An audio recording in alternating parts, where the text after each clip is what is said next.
पहला प्रश्न।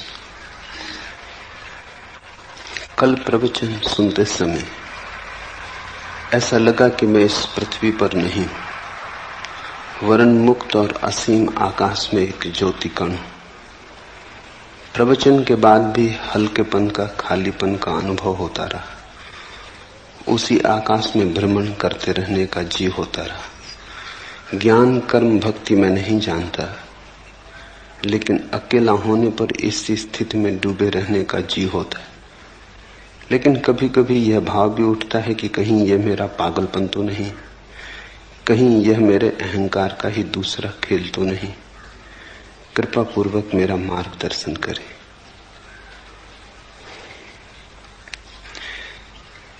इस पृथ्वी पर हम हैं, पर इस पृथ्वी पर वस्तुतः हम न हो सकते हैं और न हम हैं। प्रतीत होता है पृथ्वी पर हम अजनबी हैं। देह में घर किया है, लेकिन देह हमारा घर नहीं। जैसे कोई परदेश में बस जाए और भूल ही जाए स्वदेश को, फिर अचानक राह पर किसी दिन बाजार में कोई मिल जाए जो घर की याद दिला दे, जो अपनी भाषा में बोले, तो एक क्षण को परदेश मिट जाएगा, स्वदेश प्रकट हो जाएगा। शास्त्र का यही मूल्य है, शास्त्राओं के वचनों का यही अर्थ है। उनकी सुन के क्षण भर को हम यहां नहीं रह जाते, वहां हो जाते हैं जहां हमें होना चाहिए। उनके संगीत में बहकर जो चारों तरफ घेरे है वो दूर हो जाता है, और जो बहुत दूर है पास आ जाता है। अष्टावक्र के वचन बहुत अनूठे, सुनोगे तो ऐसा बार बार होगा। बार बार लगेगा पृथ्वी पर नहीं हो, आकाश के हो गए, क्योंकि वे वचन आकाश के, वे वचन स्वदेश से आए, उस स्रोत से आए जहां से हम सबका आना हुआ है, और जहां हमें जाना चाहिए, और जहां जाए बिना हम कभी चैन को उपलब्ध न हो सकेंगे। जहां हम हैं सराय है, घर नहीं। कितना ही मान के बैठ जाएं कि घर है, फिर भी सराय सराय बनी रहती। समझा लें, बुझा लें, भुला लें, भेद नहीं पड़ता। कांटा चुभता ही रहता, याद आती ही रहती। और कभी जब ऐसे किसी सत्य के साथ मुलाकात हो जाए जो खींच ले, जो चुंबक की तरह किसी और दूसरी दुनिया का दर्शन करा दे, तो लगेगा कि हम पृथ्वी के हिस्से नहीं रहे। ठीक लगा। कल प्रवचन सुनते समय ऐसा लगा कि मैं इस पृथ्वी पर नहीं हूं। इस पृथ्वी पर कोई भी नहीं। इस पृथ्वी पर हम मालूम होते हैं, प्रतीति होती है। सत्यता हम आकाश में हैं, हमारा स्वभाव आकाश का है। आत्मा यानी भीतर का आकाश, शरीर यानी पृथ्वी। शरीर बना है पृथ्वी से, तुम बने हो आकाश से। तुम्हारे भीतर दोनों का मिलन हुआ है। तुम क्षितिज हो, जहां पृथ्वी आकाश से मिलती हुई मालूम पड़ती, लेकिन मिलती थोड़ी कभी। दूर क्षितिज मालूम पड़ता है, मिल रहा आकाश पृथ्वी से। चल पड़ो, लगता है ऐसे घड़ी दो घड़ी में पहुंच जाएंगे। चलते रहो जन्मों जन्मों तक, कभी भी उस जगह न पहुंचोगे जहां आकाश पृथ्वी से मिलता। बस मालूम होता, सदा मालूम होता, मिल रहा थोड़ी दूर आगे, बस थोड़ी दूर आगे। क्षितिज कहीं है नहीं, सिर्फ दिखाई पड़ता। जैसे बाहर क्षितिज है, वैसे ही हमारी अवस्था है। यहां भीतर भी मिलन कभी हुआ नहीं। आत्मा कैसे मिले शरीर से? मर्त्य का अमृत से मिलन कैसे हो? दूध पानी में मिल जाता, दोनों पृथ्वी के। आत्मा शरीर से कैसे मिले? दोनों का गुणधर्म भिन्न है। कितने ही पास हों, मिलन असंभव है। सनातन से पास हो तो भी मिलन असंभव है। मिलन हो नहीं सकता। सिर्फ हमारी प्रतीति है, हमारी धारणा है। क्षितिज हमारी धारणा है, हमने मान रखा है, इसलिए है। अष्टावक्र के वचनों को अगर जाने दोगे हृदय के भीतर तीर की तरह, तो वे तुम्हें याद को जगाएंगे, तुम्हारी भूली बिसरी स्मृति को उठाएंगे। क्षण भर को आकाश जैसे खुल जाएगा, बादल कट जाएंगे, सूरज की किरणों से भर जाएगा प्राण। कठिनाई होगी, क्योंकि हमारे सारे जीवन के विपरीत होगा यह अनुभव। इससे बेचैनी होगी। और ये जो घटाएं छट गई हैं, ये तुम्हारे कारण नहीं छटी, ये तो किसी शास्त्रा के वचनों का परिणाम है। फिर घटाएं गिर जाएंगी, तुम घर पहुंचते पहुंचते फिर घटाओं को घेर लोगे। तुम अपनी आदत से इतनी जल्दी बाज थोड़ी आओगे। फिर घटाएं गिर जाएंगी, तब और बेचैनी होगी कि जो दिखाई पड़ा था वो सपना तो नहीं था, जो दिखाई पड़ा था कहीं कल्पना तो नहीं थी, कहीं अहंकार का मन का खेल तो न था, कहीं ऐसा तो न हुआ कि हम किसी पागलपन में पड़ गए थे। स्वभावतः तुम्हारी आदतों का वजन बहुत पुराना है, अंधेरा बड़ा प्राचीन है। यद्यपि है नहीं, पर है बहुत प्राचीन। सूरज की किरण कभी फूटती है तो बड़ी नई है, अत्यंत नई है, सद्ध स्नात। क्षण भर को दिखाई पड़ती है, फिर तुम अपने अंधेरे में खो जाते हो। तुम्हारे अंधेरे का बड़ा लंबा इतिहास है। जब तुम दोनों को तौलोगे तो शक किरण पे पैदा होगा, अंधेरे पे पैदा नहीं होगा। होना चाहिए अंधेरे पर, होता है किरण पर, क्योंकि किरण है नई और अंधेरा है पुराना। अंधेरा है परंपरा जैसा, सदियों सदियों की धारा है। किरण है अभी अभी फूटी, ताजी, नई, इतनी नई कि भरोसा कैसे करें। लगा कि मैं इस पृथ्वी पर नहीं हूं, इस पृथ्वी पर कोई भी नहीं है, इस पृथ्वी पर हम हो नहीं सकते। मान्यता है हमारी, धारणा है हमारी, लगता है सत्य नहीं है। और मुझे असीम आकाश में एक ज्योतिकण हूं ऐसा प्रतीत हुआ। ये शुरुआत है। असीम आकाश में एक ज्योतिकण हूं, जल्दी ही लगेगा कि असीम आकाश हूं। ये प्रारंभ है। तो असीम आकाश में भी अभी हम पूरी तरह लीन नहीं हो पाते। अगर लगता भी है कभी कभी वो उड़ान भी आ जाती, वो तूफान भी आ जाता, हवाएं हमें ले भी जाती, तो भी हम अपने को अलग ही बचा लेते। ज्योतिकण न रहे, अंधेरे हो गए ज्योतिकण, लेकिन आकाश से अभी भी भेद रहा, फर्क रहा, फासला रहा। घटना तो पूरी उस दिन घटेगी जिस दिन तुम आकाशी हो जाओगे। ज्योतिकण भी भिन्न है जिस दिन तुम अभिन्न हो जाओगे, जिस दिन लगेगा मैं शून्याकाश हूं। ऐसा तो कहते हैं भाषा में कि मैं शून्याकाश हूं। जब तक मैं है तब तक ये कैसे हो सकेगा? मैं है तो आकाश अलग रहेगा। जब ऐसा प्रतीत होगा कि शून्याकाश है, तब मैं तो नहीं रहूंगा, शून्याकाश ही रहेगा। कहते हैं अहम ब्रह्मास्मि, मैं ब्रह्म हूं। लेकिन जब ब्रह्म होगा तब मैं कैसे रहेगा? ब्रह्म ही रहेगा, मैं नहीं रहूंगा। पर कहने में और कोई उपाय नहीं। भाषा तो सोए हुए लोगों की है, भाषा तो उनकी है जो परदेश में बस गए और जिन्होंने परदेश को स्वदेश मान लिया। मौन ही ज्ञानियों का है, भाषा तो अज्ञानियों की है। तो जैसे ही कुछ कहो कहते ही सत्य असत्य हो जाता है। अहम ब्रह्मास्मि, मैं ब्रह्म हूं, मैं आकाश हूं, कहते ही असत्य हो गया। आकाश ही है। लेकिन यह भी कहना आकाश ही है पूरा सत्य नहीं है, क्योंकि ही बताता है कि कुछ और भी होगा, अन्यथा ही पर जोर क्यों है? आकाश है, इतने कहने में भी अड़चन है, क्योंकि जो है वो नहीं हो सकता है।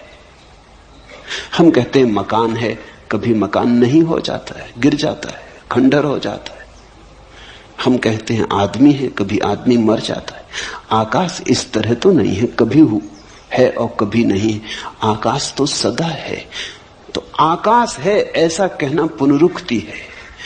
आकाश का स्वभाव ही होना है, इसलिए है को क्या दोहराना। है कहना तो उन चीजों के लिए ठीक है जो कभी नहीं भी हो जाती। मनुष्य है, एक दिन नहीं था, आज है, कल फिर नहीं हो जाएगा। हमारी है तो दो नहीं के बीच में।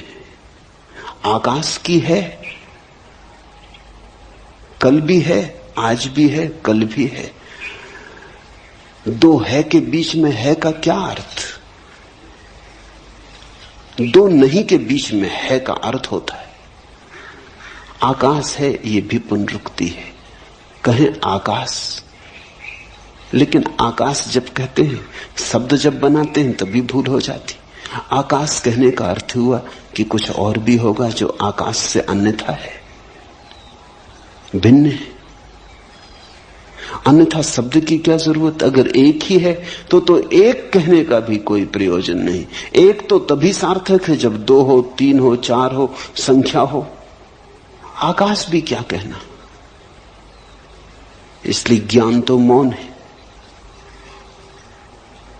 परम ज्ञान को शब्दों तक लाना असंभव है।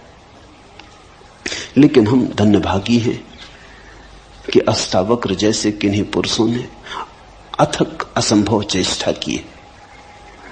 जहां तक संभव हो सकता था, सत्य की सुगंध को शब्द तक लाने का प्रयास किया है। और इतना ख्याल रखना कि अष्टावक्र जैसी सफल चेतना बहुत कम है। बहुतों ने प्रयास किया है सत्य को शब्द तक लाने का, सभी हारे। हारना सुनिश्चित है, मगर अगर हारे हुए में भी देखना हो तो अष्टावक्र सबसे कम हारे, सबसे ज्यादा जीते। तो सुनोगे ठीक से तो घर की याद आएगी।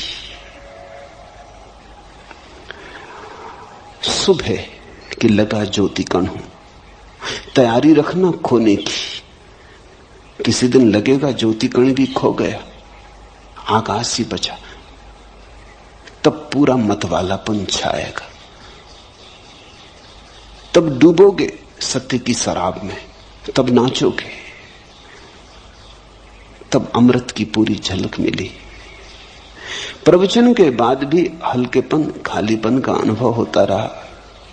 उसी आकाश में भ्रमण करने का जी होता रहा। यहां थोड़ी भूल हो जाती। जब भी हमें कुछ सुखद अनुभव होता है तो हम चाहते हैं फिर हो। मनुष्य का मन है बड़ा कमजोर, आकांक्षा से भर जाता, लोभ से भर जाता, प्रलोभन पैदा होता। जो भी सुखद है उसे दोहराने का मन होता।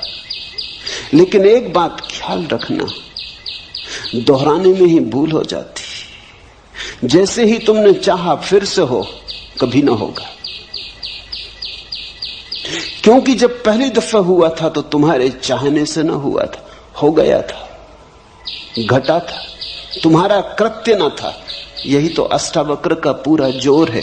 सत्य घटता है, कृत्य नहीं, घटना है।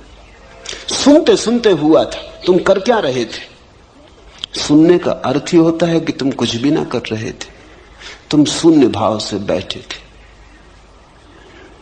तुम मौन थे, तुम सजग थे, तुम जागे हुए थे, सोए नहीं थे, ठीक। लेकिन तुम कर क्या रहे थे? तुम केवल ग्राहक थे। तुम्हारी चित्त की दशा दर्पण की तरह थी, जो आ जाए झलक जाए, जो कहा जाए सुन लिया जाए। तुम कुछ उसमें जोड़ ना रहे थे। अगर तुम जोड़ रहे होते तो जो घटी है बात वो कभी ना घटती। तुम व्याख्या भी ना कर रहे थे। भीतर बैठे बैठे तुम ये ना कह रहे थे कि हाँ ठीक है, गलत है, मुझसे मेल खाता नहीं मेल खाता, शास्त्र में ऐसा कहा है कि नहीं कहा है। तुम तर्क ना कर रहे थे। अगर तुम तर्क कर रहे थे तो ये घटना ना घटती। जिनने पूछा है, स्वामी ओम प्रकाश सरस्वती ने, उन्हें मैं जानता हूं। तर्क से उनका चित्त बड़ा दूर है, संदेह विवाद से बहुत दूर है। जा चुके वे दिन। कभी किया होगा तर्क, कभी किया होगा संदेह, जीवन के अनुभव से पक गए। अब नहीं, वो बचपना मन में रहा, इसलिए घटना घट सकी। सुन रहे थे, कुछ करना रहे थे, बैठे थे, बैठे बैठे हो गया। तो जब पहली दफा तुम्हारे बिना किए हुआ, तो दूसरी दफा अगर तुमने चाहा कि हो जाए तो बाधा पड़ जाएगी। चाहे तो उसके होने का कारण थी ही नहीं। इसलिए जब ऐसी अभूतपूर्व घटनाएं घटे तो चाहना मत। जब घटे आनंद भाव से स्वीकार कर लेना, जब न घटे तो शिकायत मत करना, मांगना मत। मांगे कि चूके। मांगने जबरदस्ती, आग्रह घटना चाहिए। एक दफा घट गया तो अब क्यों नहीं घटता है? ऐसा रोज होता है। जब यहां लोग ध्यान करने आते हैं, शुरू में ताजे और नए होते, कोई अनुभव नहीं होता तो घट जाता है। ये बड़ी हैरानी की बात है। इसे तुम समझना, अष्टावक्र को समझने में इससे सहायता मिलेगी।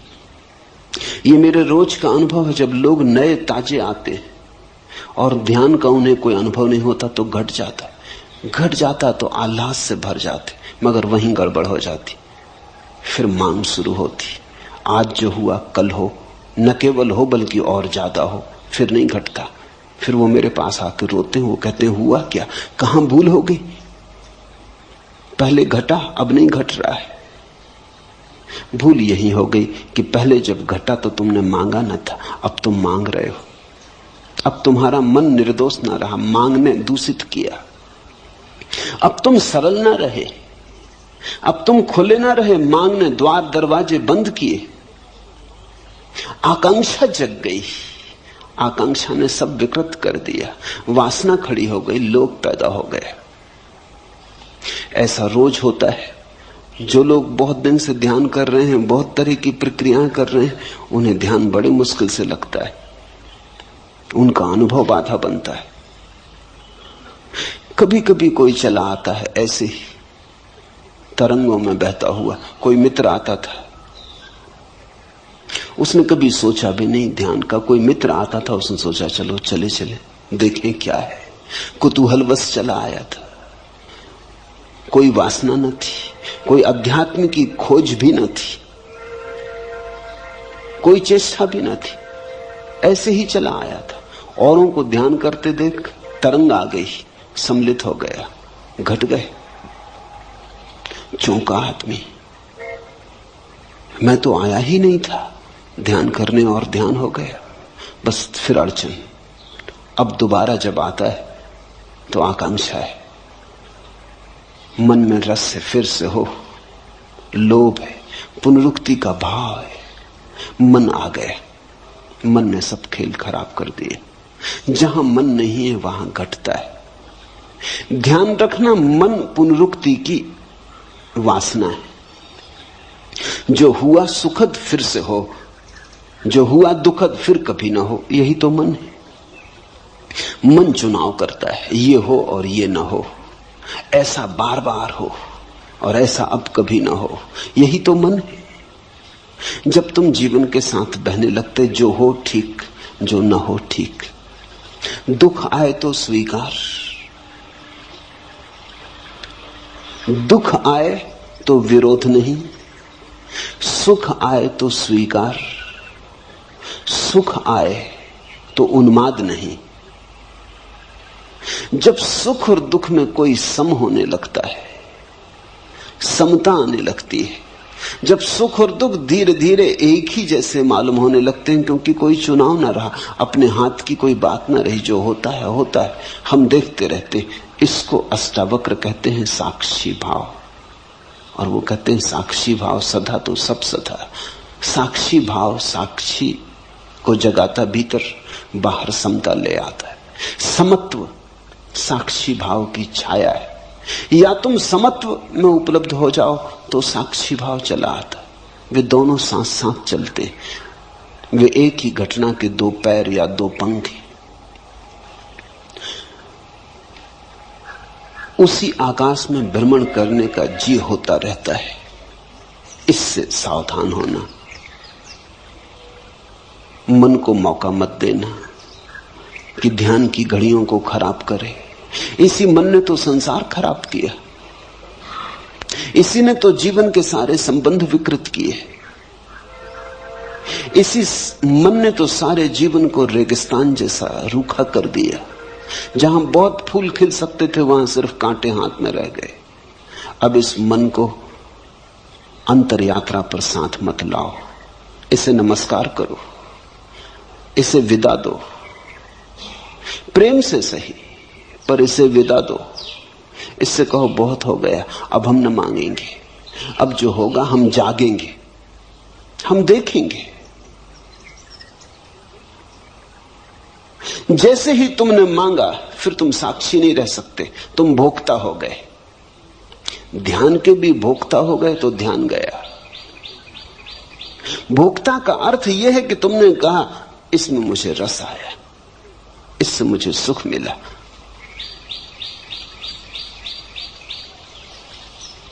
ज्ञान कर्म भक्ति में नहीं जानता, लेकिन अकेला होने पर इसी स्थिति में डूबे रहने का जी होता है। छोड़ो इस जी को और तुम डूबोगे इसी स्थिति में। अकेले ही नहीं, भीड़ में भी रहोगे तो डूबोगे, बाजार में भी रहोगे तो भी डूबोगे। ये स्थिति का कोई संबंध अकेले और भीड़ से नहीं है, मंदिर और बाजार से नहीं है, एकांत समूह से नहीं है। इस स्थिति का संबंध तुम्हारे चित्त के शांत होने से, सम होने से। जहां भी शांति समता होगी ये घटना घटेगी, लेकिन तुम इसको मांगो मत, अन्यथा यही अशांति बन जाएगी, यही तनाव बन जाएगी। अष्टावक्र कहते अभी और यहीं। मांग तो सदा कल के लिए होती, मांग तो अभी और यहीं नहीं हो सकती। मांग का स्वभाव वर्तमान में नहीं ठहरता। मांग का अर्थ ही है हो, कल हो, घड़ी भर बाद हो, क्षण भर बाद हो। मांग अभी तो नहीं हो सकती। मांग के लिए तो समय चाहिए, थोड़ा ही सही पर समय चाहिए, और भविष्य है नहीं। जो नहीं है उसी का नाम भविष्य, जो है उसका नाम वर्तमान है। वर्तमान और मांग का कोई संबंध नहीं होता। जब तुम वर्तमान में होगे तो पाओगे कोई मांग नहीं, और तब घटेगी ये घटना। जब इसे घटाने का जीना रहेगा तब ये खूब घटेगी। इस पहेली को ठीक से समझ लो, इस पहेली का एक एक कोना पहचान लो। जिस दिन तुम कुछ भी न मांगोगे उस दिन सब घटेगा। जिस दिन तुम परमात्मा के पीछे दीवाने होकर न दौड़ोगे वो तुम्हारे पीछे चला आएगा। जिस दिन तुम ध्यान के लिए आतुरता न दिखाओगे, तुम्हारे भीतर कोई तनाव न होगा, उस दिन ध्यान ही ध्यान से भर जाओगे। ध्यान कहीं बाहर से थोड़ी आता। जब तुम तनाव में नहीं हो तो जो तुम्हारे भीतर शेष रह जाता उसका नाम ध्यान है। जब तुम्हारे भीतर वासना नहीं है तो जो शेष रह जाता उसका नाम ध्यान है।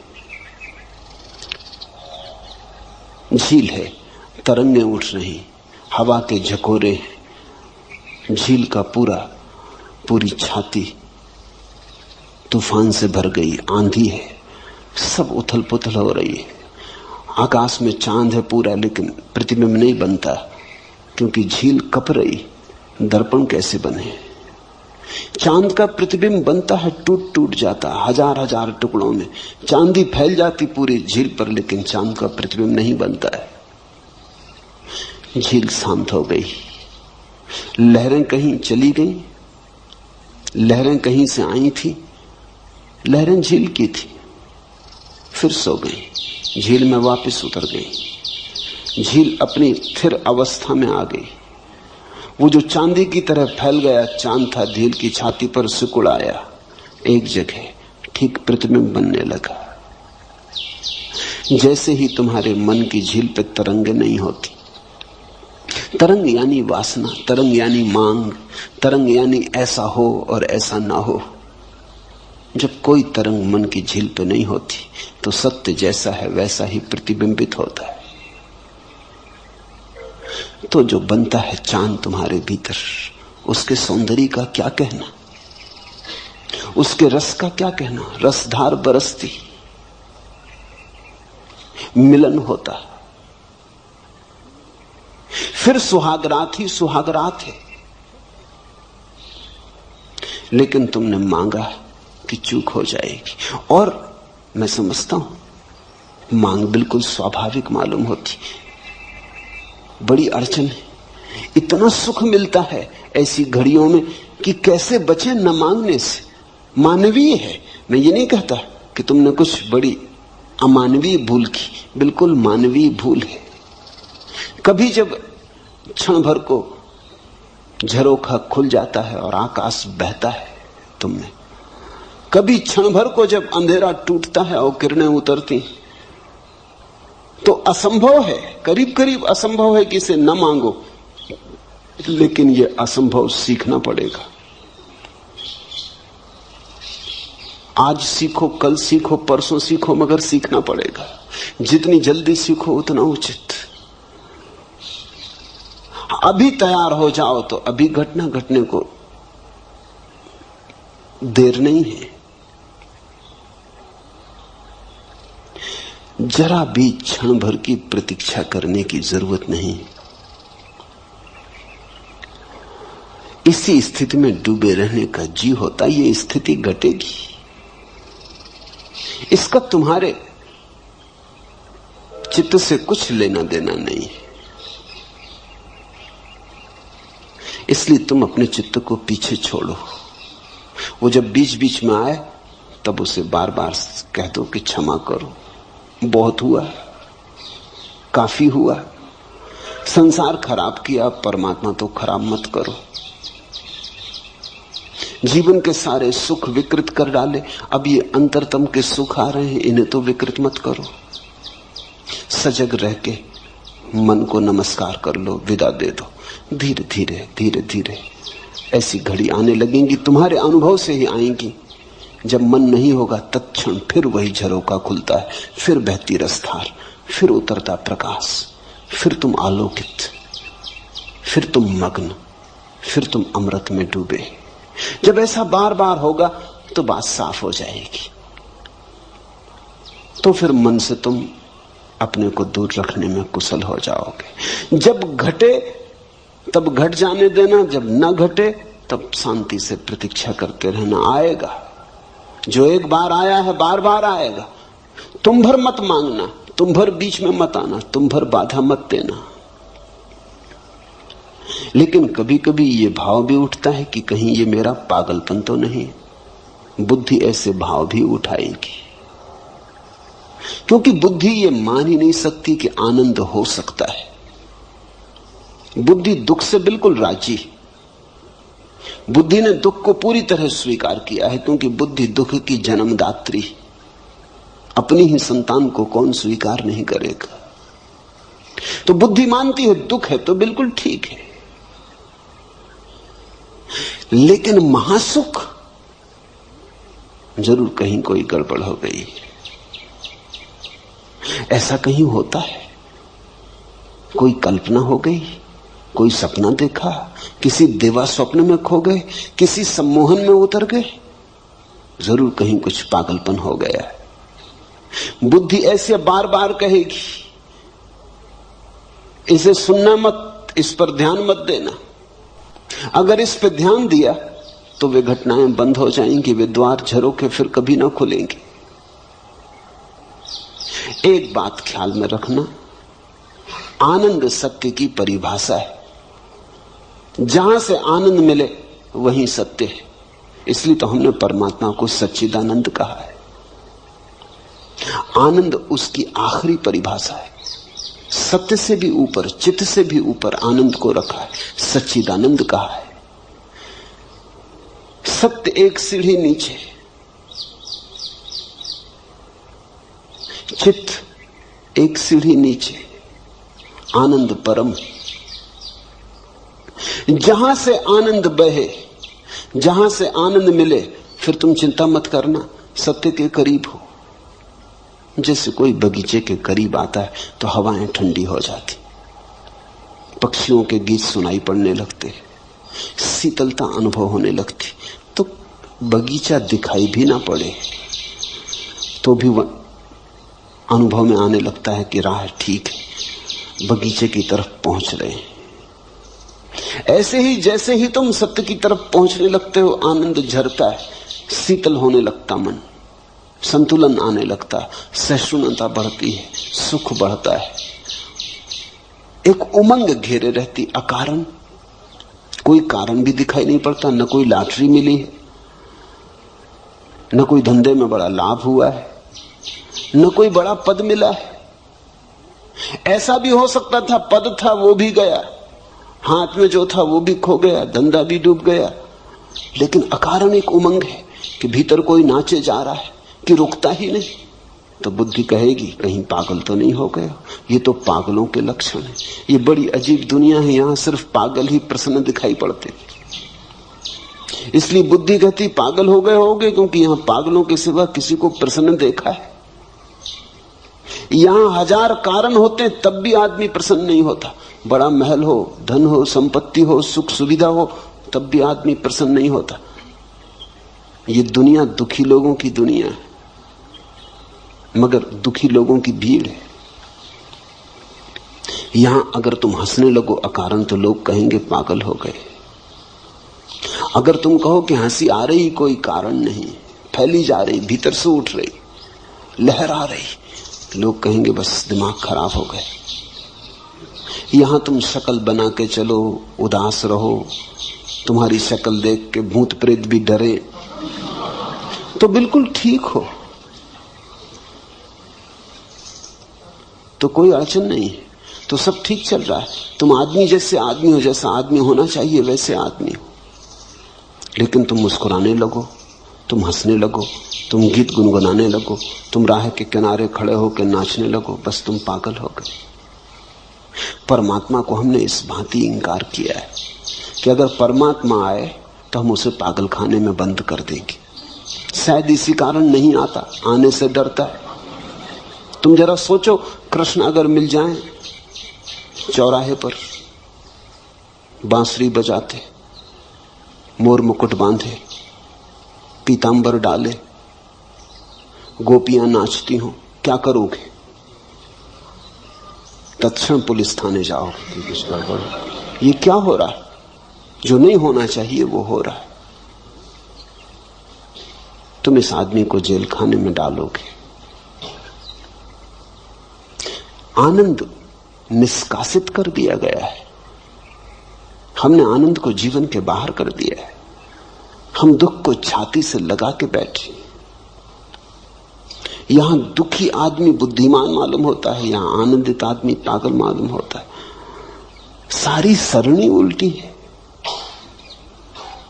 तो स्वाभाविक है, जीवन भर जिसको तुमने बुद्धिमानी समझा है, आज अचानक अगर खोने लगेगी, खिसलने लगेगी, अगर आज अचानक नींव उखड़ने लगेगी तुम्हारी तथाकथित बुद्धिमानी की, और अचानक झांकने लगेगी प्रसन्नता अकारण, ख्याल रखना, पागलपन का मतलब यह होता है अकारण प्रसन्न।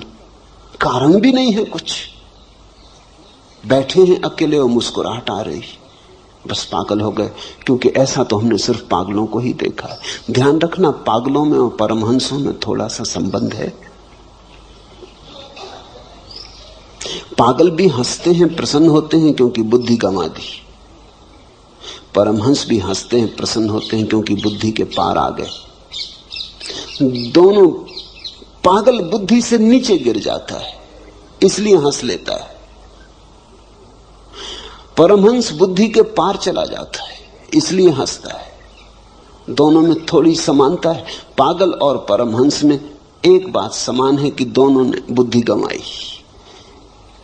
एक ने होशपूर्वक गंवाई है, एक ने बेहोशी में गंवाई है। इसलिए फर्क बहुत है, जमीन आसमान जितना फर्क है, लेकिन फिर भी एक समानता है। इसलिए कभी कभी तुम्हें पागल में परमहंस दिखाई पड़ेगा, और कभी कभी पागल में परमहंस, और कभी कभी परमहंस में पागल। तो भूल चूक हो जाती। पश्चिम के पागल खानों में ऐसे बहुत से लोग बंद हैं जो पागल नहीं है। अभी वहां बड़ी क्रांति चलती इसके संबंध में। कुछ मनोवैज्ञानिक, विशेषकर R.D. लैंग और उनके साथी, एक बड़ा आंदोलन चलाते हैं कि बहुत से पागल पागल खानों में बंद हैं जो पागल नहीं है।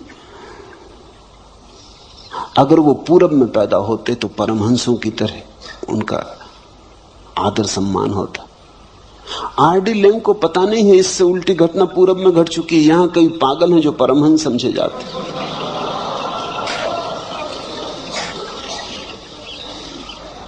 मगर आदमी आदमी है। यहां पूरब में कई पागल परमहंस समझ लिए गए, मगर भूल चूक होती क्योंकि दोनों की सीमाएं एक दूसरे पे पड़ जाती। तो ये शक स्वाभाविक है। एक ही बात ख्याल रखना इसमें, आनंद बढ़ रहा हो घबराना मत। मगर आनंद पागलपन के कारण भी बढ़ सकता है। तो सुरक्षा की कसौटी क्या है? सुरक्षा की कसौटी यह है, तुम्हारा आनंद बढ़ रहा हो और तुम्हारे कारण किसी का दुख न बढ़ रहा हो तो बेफिक्री से जाना। तुम्हारा आनंद किसी की हिंसा, किसी पे आक्रमण, किसी को दुख देने पर निर्भर ना हो तो फिर पागलपन से डरने की कोई वजह नहीं है। अगर पागल भी हो रहे तो ये पागलपन बिल्कुल शुभ है, ठीक है। फिर बेझिझक इसमें प्रवेश कर जाना।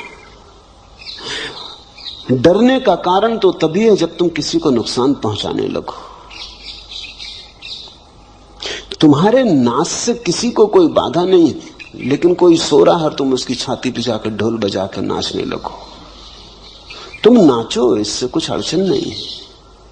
तुम गुनगुनाओ राम का नाम, ये ठीक है। लेकिन माइक लगा के आधी रात में और तुम अखंड कीर्तन शुरू कर दो तो तुम पागल हो। हालांकि कोई तुमको पागल नहीं कह सकता, क्योंकि रामधुन कर रहे हैं, ऐसे कई पागल कर रहे हैं। वो कहते हैं अखंड कीर्तन कर रहे हैं, 24 घंटे की कथा की।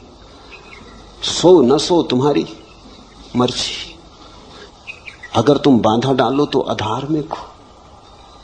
इतना ही ख्याल रखना, तुम्हारा आनंद हिंसात्मक ना हो, बस ये पर्याप्त है। तुम्हारा आनंद तुम्हारा निजी हो, इसके कारण किसी के जीवन में कोई बाधा ना पड़े, कोई पत्थर ना पड़े। तुम्हारा फूल खिले, लेकिन तुम्हारे फूल के खिलने के कारण किसी को कांटे न चुभे, इतना ही भर ख्याल रहे तो तुम ठीक दिशा में जा रहे हो।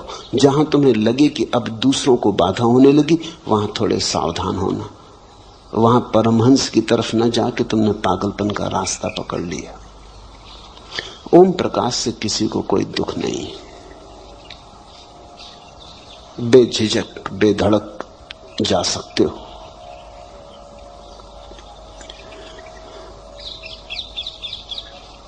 कल मैं एक गीत पढ़ रहा था,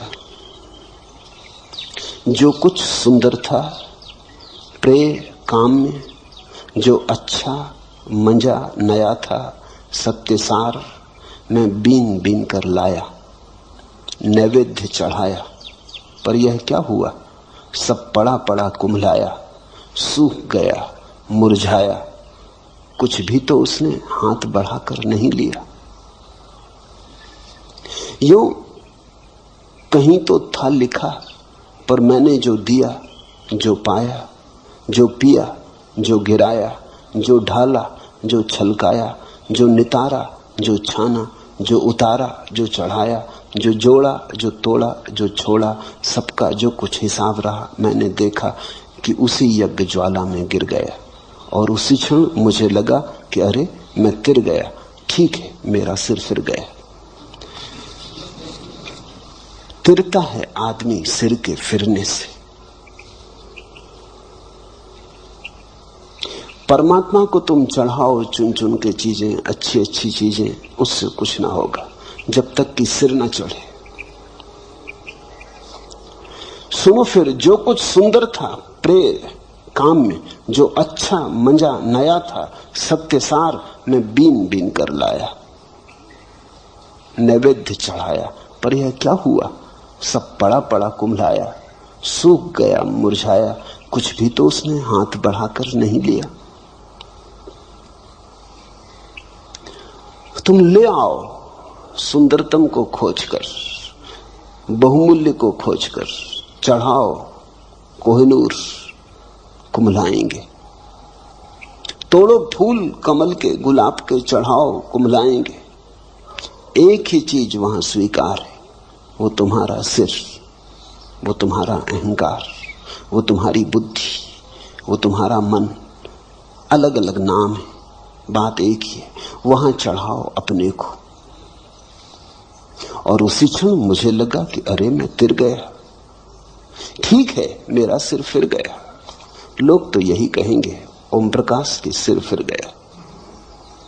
कहने दो लोगों को, लोगों के कहने से कोई चिंता नहीं। जब लोग तुमसे कहते हैं सिर फिर गया, तो वो इतना ही कर रहे हैं कि अपने सिर की रक्षा कर रहे हैं, और कुछ नहीं।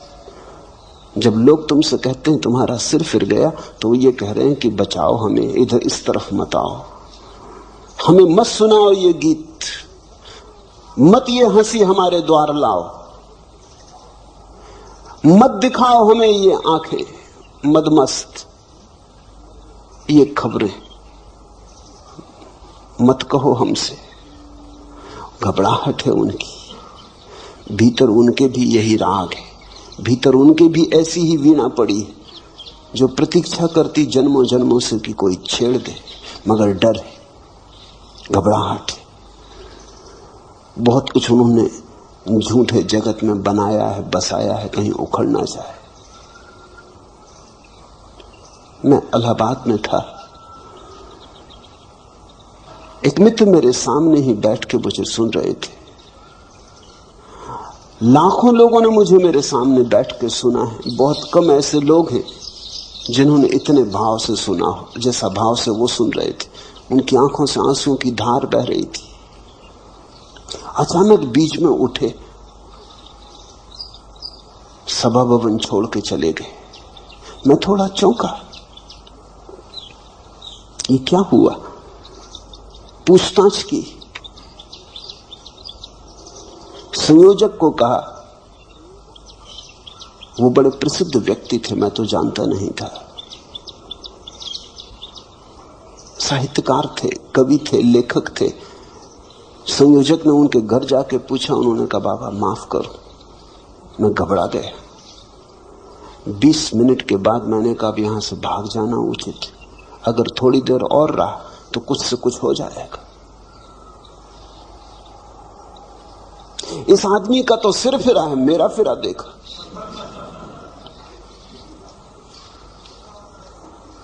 आऊंगा, अभी नहीं, जरूर आऊंगा,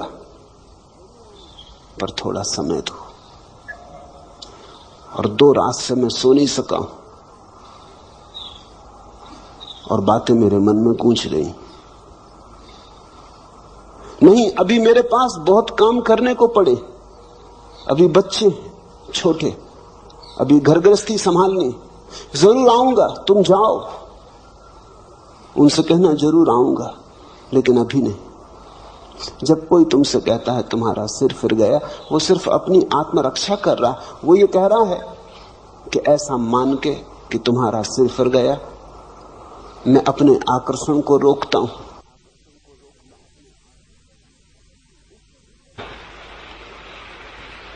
उसके भीतर भी अदम्य आकांक्षा है।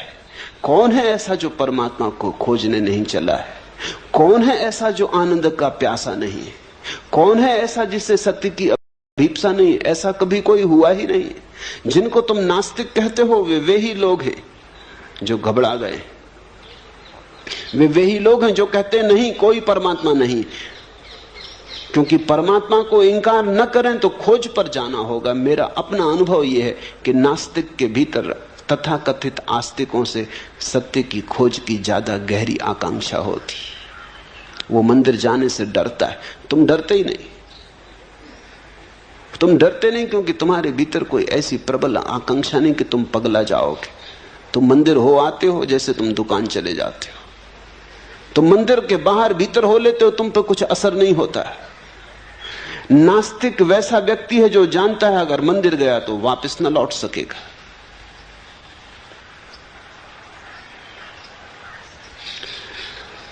गया तो वैसा का वैसा वापस न लौट सकेगा। तो एक ही उपाय है, वो कहता है ईश्वर नहीं है, धर्म सब पाखंड है। वो अपने को बचा रहा है, समझा रहा है कि ईश्वर है ही नहीं तो मंदिर जाना क्यों? ईश्वर है नहीं तो क्यों उलझन में पड़ना, क्यों ध्यान, क्यों प्रार्थना? मेरे देखे नास्तिक के भीतर आत्मरक्षा चल रही है। मैंने अब तक कोई नास्तिक नहीं देखा जो वस्तुतः नास्तिक हो। आदमी नास्तिक हो कैसे सकता है? नास्तिक का तो अर्थ हुआ कि कोई आदमी नहीं के भीतर रहने का प्रयास कर रहा है। नहीं के भीतर कोई रह कैसे सकता है? नास्ति में कोई जी कैसे सकता है? जीने के लिए हां चाहिए। नहीं में कहीं फूल खिलते? हां चाहिए, स्वीकार चाहिए। जीवन में जितना स्वीकार होता है उतने ही फूल खिलते, लेकिन सीमा के बाहर फूल न खिल जाएं इससे भय होता है। कहीं फूल इतने न खिल जाएं कि मैं उन्हें संभाल ना पाऊं।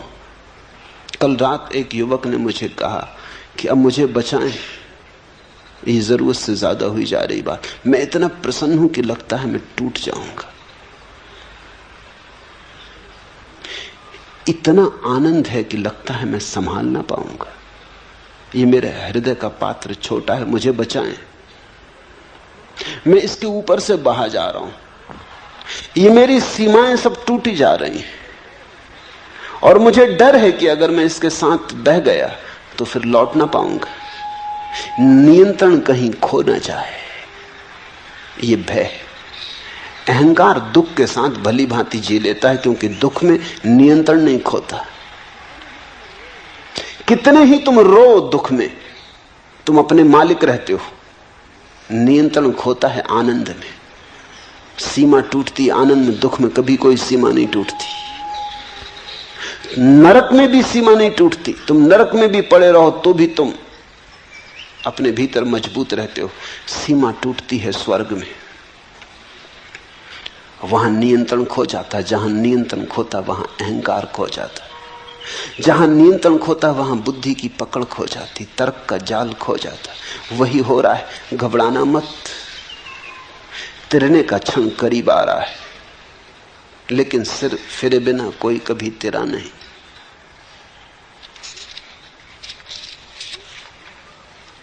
एक धुन की तलाश है मुझे जो ओंठों पर नहीं, सिराओं में मचलती है, लावे सी दहकती है पिघलने के लिए। एक आग की तलाश है मुझे कि रोम रोम सीज उठे और मैं तार तार हो जाऊं। कोई मुझे जाली जाली बुंदे कि मैं पारदर्शी हो जाऊं। एक खुशबू की तलाश है मुझे कि भारहीन हो, हवा में तैर सकूं, हल्की बारिश की महीन बौछारों में कांप सकूं। गहराती सांझ के सलेटी आसमान पर चमकना चाहता हूं कुछ देर। एक सोख रंग की तलाश है मुझे। ओम प्रकाश, वही सोख रंग मैंने तुम्हें दे दिया है। ये गैरिक वस्त्र वही सोख रंग है। बहो, सीमाएं छोड़ के बहो, बुद्धि के पार बहो।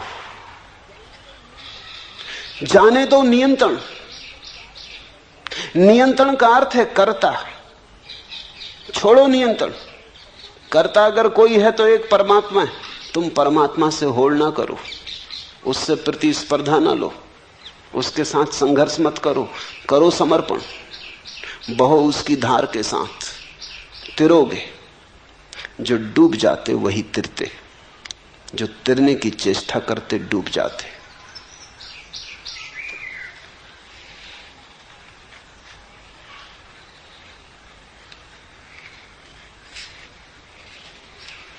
दूसरा प्रश्न, सदा से खोजियों का यह अवलोकन रहा है कि परमात्मा उपलब्धि अत्यंत दुस्साध्य घटना है,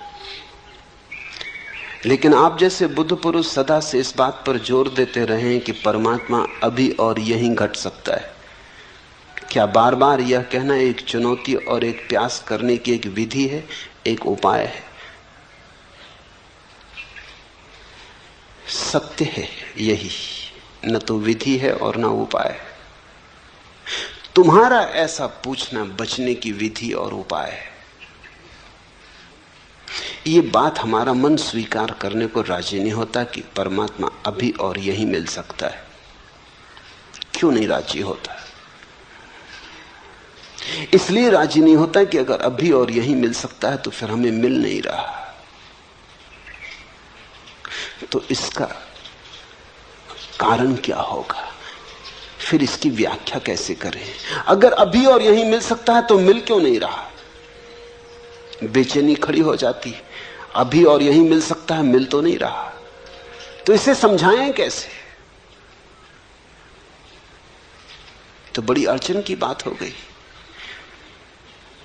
इस अड़चन को सुलझाने के लिए तुम कहते हो मिल तो सकता है लेकिन पात्रता चाहिए। बुद्धि रास्ते निकालती, जहां उलझन खड़ी हो जाती उसे सुलझाती। रास्ता खोजना पड़ेगा, पात्रता खोजनी पड़ेगी, शुद्ध होना पड़ेगा, तब मिलेगा। और अगर अष्टावक्र कहते हैं अभी और यहीं मिल सकता तो जरूर इसमें कुछ कारण है। वो इसलिए कहते हैं ताकि तुम तीव्रता से प्रयास में लग जाओ, लेकिन लगना प्रयास में ही पड़ेगा। मन बड़ा होशियार है। अष्टावक्र की बात बिल्कुल सीधी साफ है, परमात्मा अभी और यहीं मिल सकता है क्योंकि परमात्मा कोई उपलब्धि नहीं है, परमात्मा तुम्हारा स्वभाव है। सारा जोर सीधा है, तुम परमात्मा हो। मिल सकने की बात ही गलत है। जब हम कहते हैं अभी और यहीं मिल सकता है तो इसका अर्थ इतना ही हुआ कि मिला ही हुआ है। जरा आंख खोलो और देखो। मिल सकते की भाषा ठीक नहीं है। मिल सकने में तो ऐसा लगता है तुम अलग हो और परमात्मा अलग है। तुम खोजने वाले हो, वो खोज का लक्ष्य, तुम यात्री हो, वो मंजिल। नहीं, अभी और यहीं मिल सकता है कि इतना ही अर्थ है कि तुम वही हो जिसे तुम खोज रहे हो। जरा अपने को पहचानो, आंख खोलो और देखो, या आंख बंद करो और देखो, मगर देखो। थोड़े दृष्टि की बात है, पात्रता की नहीं। पात्रता का तो अर्थ हुआ कि परमात्मा भी सौदा है। जैसे तुम बाजार में जाते हो तो कोई चीज 1000 रुपए की है, कोई लाख रुपए की है, कोई 10 लाख रुपए की है, हर चीज का मूल्य है। तो पात्रता का तो अर्थ हुआ कि परमात्मा का भी मूल्य है। जो पात्रता अर्जित करेगा, मूल्य चुकाएगा, उसे मिलेगा। तुम परमात्मा को भी बाजार में एक वस्तु बना देना चाहते हो। त्याग करोगे, तपस्या करोगे तो मिलेगा, मूल्य चुकाओगे तो मिलेगा। मुफ्त कहीं मिलता। तुम परमात्मा को खींच के दुकान पर रख देते हो, डब्बे में बंद कर देते हो, दाम लिख देते हो। तुम कहते हो इतने उपवास करो, इतना ध्यान करो, इतनी तपस्या करो, धूप में तपो, सर्दी आतप सहो, तब मिलेगा। कभी इस पर तुमने सोचा कि ये तुम क्या कह रहे हो? तुम ये कह रहे हो कि तुम्हारे कुछ करने से परमात्मा के मिलने का संबंध हो सकता है। तुम जो करोगे वो तुम्हारा किया ही होगा। तुम्हारा किया तुमसे बड़ा नहीं हो सकता। तुम्हारी तपस्या तुम्हारी ही होगी। तुम जैसी ही दीन, तुम जैसी ही मलिन, तुम्हारी तपस्या तुमसे बड़ी नहीं हो सकती। और तपस्या से जो मिलेगा उसकी भी सीमा होगी, क्योंकि सीमित से सीमित ही मिल सकता, असीम नहीं।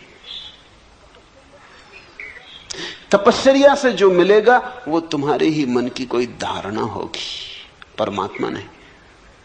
अष्टावक्र कह रहे हैं कि परमात्मा तो है ही, वही तुम्हारे भीतर धड़क रहा, वही तुम्हारे भीतर श्वास ले रहा, वही जन्मा है, वही विदा होगा, वही अनंत काल से अनंत अनंत रूपों में प्रकट हो रहा है। कहीं वृक्ष है, कहीं पक्षी है, कहीं मनुष्य है। परमात्मा है, उसके अतिरिक्त कुछ भी नहीं। इस सत्य की प्रतिभिज्ञा, इस सत्य का स्मरण। मैंने सुना है एक सम्राट अपने बेटे पर नाराज हो गया, उसे देश निकाला दे दिया। सम्राट का बेटा था, कुछ और तो करना जानता नहीं था, क्योंकि सम्राट के बेटे ने कभी कुछ किया न था, भीख ही मांग सकता था। जब कोई सम्राट न रह जाए तो भिखमंगे के सिवा और कोई उपाय नहीं बचता। भीख मांगने लगा। 20 वर्ष बीत गए, भूल ही गया। अब 20 वर्ष कोई भीख मांगे तो याद रखना कि मैं सम्राट हूं, असंभव, कष्टपूर्ण होगा। भीख मांगने में कठिनाई पड़ेगी। यही उचित है कि भूल ही जाओ। वो भूल ही गया था, अन्यथा भीख कैसे मांगे? सम्राट और भीख मांगे, द्वार द्वार दरवाजे दरवाजे भिक्षा पात्र लेके खड़ा हो, होटल में रेस्तरां के सामने भीख मांगे, जूठन मांगे। सम्राट को भुला ही देना पड़ा, विस्मृत ही कर देना पड़ा। वो बात ही गई। वो जैसे अध्याय समाप्त हुआ, वो जैसे कि कहीं कोई सपना देखा होगा, कि कोई कहानी पढ़ी होगी, कि फिल्म देखी होगी, अपने से क्या लेना देना। 20 साल बाद जब सम्राट बूढ़ा हो गया, उसका बाप, तो वो घबराया। एक ही बेटा था, वही मालिक था। उसने अपने वजीरों को कहा, उसे खोजो और जहां भी हो उसे ले आओ। कहना बाप ने क्षमा किया। अब क्षमा होना क्षमा का कोई अर्थ नहीं, मैं मर रहा हूं। अब ये राज्य कौन संभालेगा? ये औरों के हाथ में जाए, इससे बेहतर है मेरे खून के हाथ में जाए। बुरा भला जैसा भी है, उसे ले आओ। जब वजीर पहुंचे तो वो एक होटल के सामने पैसे मांग रहा था, टूटा सा पात्र लिए, नंगा था, पैरों में जूते नहीं थे, भरी दोपहरी थी, गर्मी के दिन थे, लू बहती थी, पैर जल रहे थे, और वो मांग रहा था कि मुझे जूते खरीदने हैं, इसके लिए कुछ पैसे मिल जाएं। कुछ पैसे उसके पात्र में पड़े थे। रथ आके रुका, वजीर नीचे उतरा, वजीर ने गिर के उसके चरण छुए। होने वाला सम्राट था। जैसे ही वजीर ने उसके चरण छुए, एक क्षण में घटना घट गई। 20 साल जिसकी याद ना आई थी कि मैं सम्राट हूं, फिर ऐसा थोड़ी लगा रहा कि वो बैठा, उसने सोचा और विचारा और तपश्चर्या की और ध्यान किया कि याद करूं ना। एक क्षण में, पल भी ना लगा, एक क्षण में रूपांतरण हो गया। यह आदमी और हो गया। अभी भिखारी था, दीनहीन, नग्न अब भी था, अब भी पैर में जूते न थे, लेकिन हाथ से उसका पात्र उसने फेंक दिया और वजीरों से कहा कि जाओ मेरे स्नान की व्यवस्था करो, ठीक वस्त्र जुटाओ। वो जाके रथ पे बैठ गया। उसकी महिमा देखने जैसी थी। अभी भी वही का वही था, लेकिन उसके चेहरे पर एक गरिमा थी, आंखों में एक दीप्ति थी, चारों तरफ एक आभा मंडल था। सम्राट था। याद आ गई, बाप ने बुलावा भेज दिया। ठीक ऐसा ही है। अष्टावक्र जब कहते कि अभी और यहीं, तो वो यही कहते हैं कितने, चलो 20 साल नहीं, 20 जन्म से देश निकाले पे रहे, भीख मांगी बहुत, भूल गए बिल्कुल, याद को बिल्कुल सुला दिया, सुलाना ही पड़ा, न सुलाते तो भीख मांगनी मुश्किल हो जाती। द्वार द्वार दरवाजे दरवाजे भिक्षा पात्र लेके घूमे। अष्टावक्र ये कह रहे हैं, आ गया बुलावा, जागो, भिखमंगे तुम नहीं हो, सम्राट के बेटे हो। अगर कोई ठीक से सुन लेगा तो घटना सुनने में ही घट जाएगी। यही अष्टावक्र गीता का महात्म्य है, महिमा है। कोई आग्रह नहीं कि कुछ करो, सिर्फ सुन लो, सिर्फ सत्य को पहुंचने दो तुम्हारे हृदय तक, बाधा मत बनो, ग्राहक रहो, सिर्फ सुन लो, पहुंच जाए ये तीर तुम्हारे हृदय में, इसकी चोट बस पर्याप्त, जन्मों जन्मों की विस्मृति टूट जाएगी, स्मरण लौट आएगा, तुम परमात्मा हो। इसलिए वे कहते हैं अभी और यहीं। अब तुम तरकीबें मत खोजो, तुम कहते हो शायद ये विधि होगी, उपाय होगा कि लोगों की त्वरा बढ़े, तीव्रता बढ़े। स्वामी योग चिन्मय ने पूछा है, चिन्मय के पास, चिन्मय की बुद्धि में चेष्टा, प्रयास, तप जरूरत से ज्यादा है। साधारण योगी की जो पकड़ होती वैसी पकड़ है। ये अष्टावक्र के वचन साधारण योगी के लिए नहीं है, असाधारण प्रज्ञावान जो सुन के ही जाग जाए। चिन्ह में थोड़े हठ योगी, काफी पिटाई हो तो थोड़े बहुत चलेंगे, कोड़े को देख के, उसकी छाया को देख के नहीं चल सकते। हंसना मत, क्योंकि चिन्ह में जैसे ही अधिक लोग हैं। हंस के तुम ये मत सोचना कि तुमने हंस लिया तो तुम चिन्ह में से भिन्न हो, कि देखो तुम तो हंसे। चिन्मय ने कम से कम हिम्मत करके पूछा, तुमने पूछा नहीं, बस इतना ही फर्क है।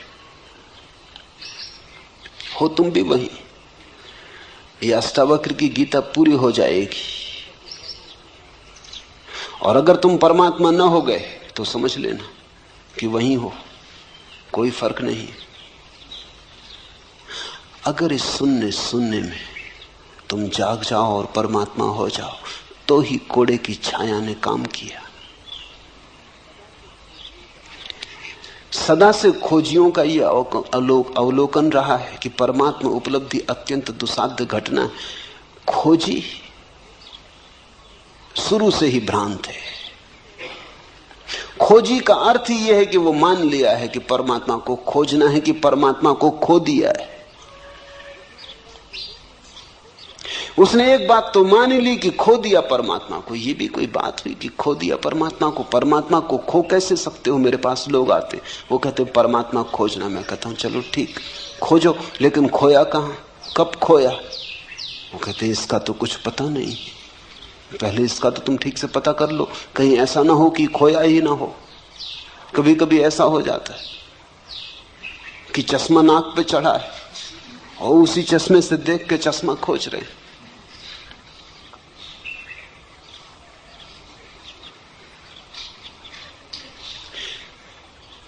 कहीं ऐसा ना हो कि परमात्मा नाक पे चढ़ा हो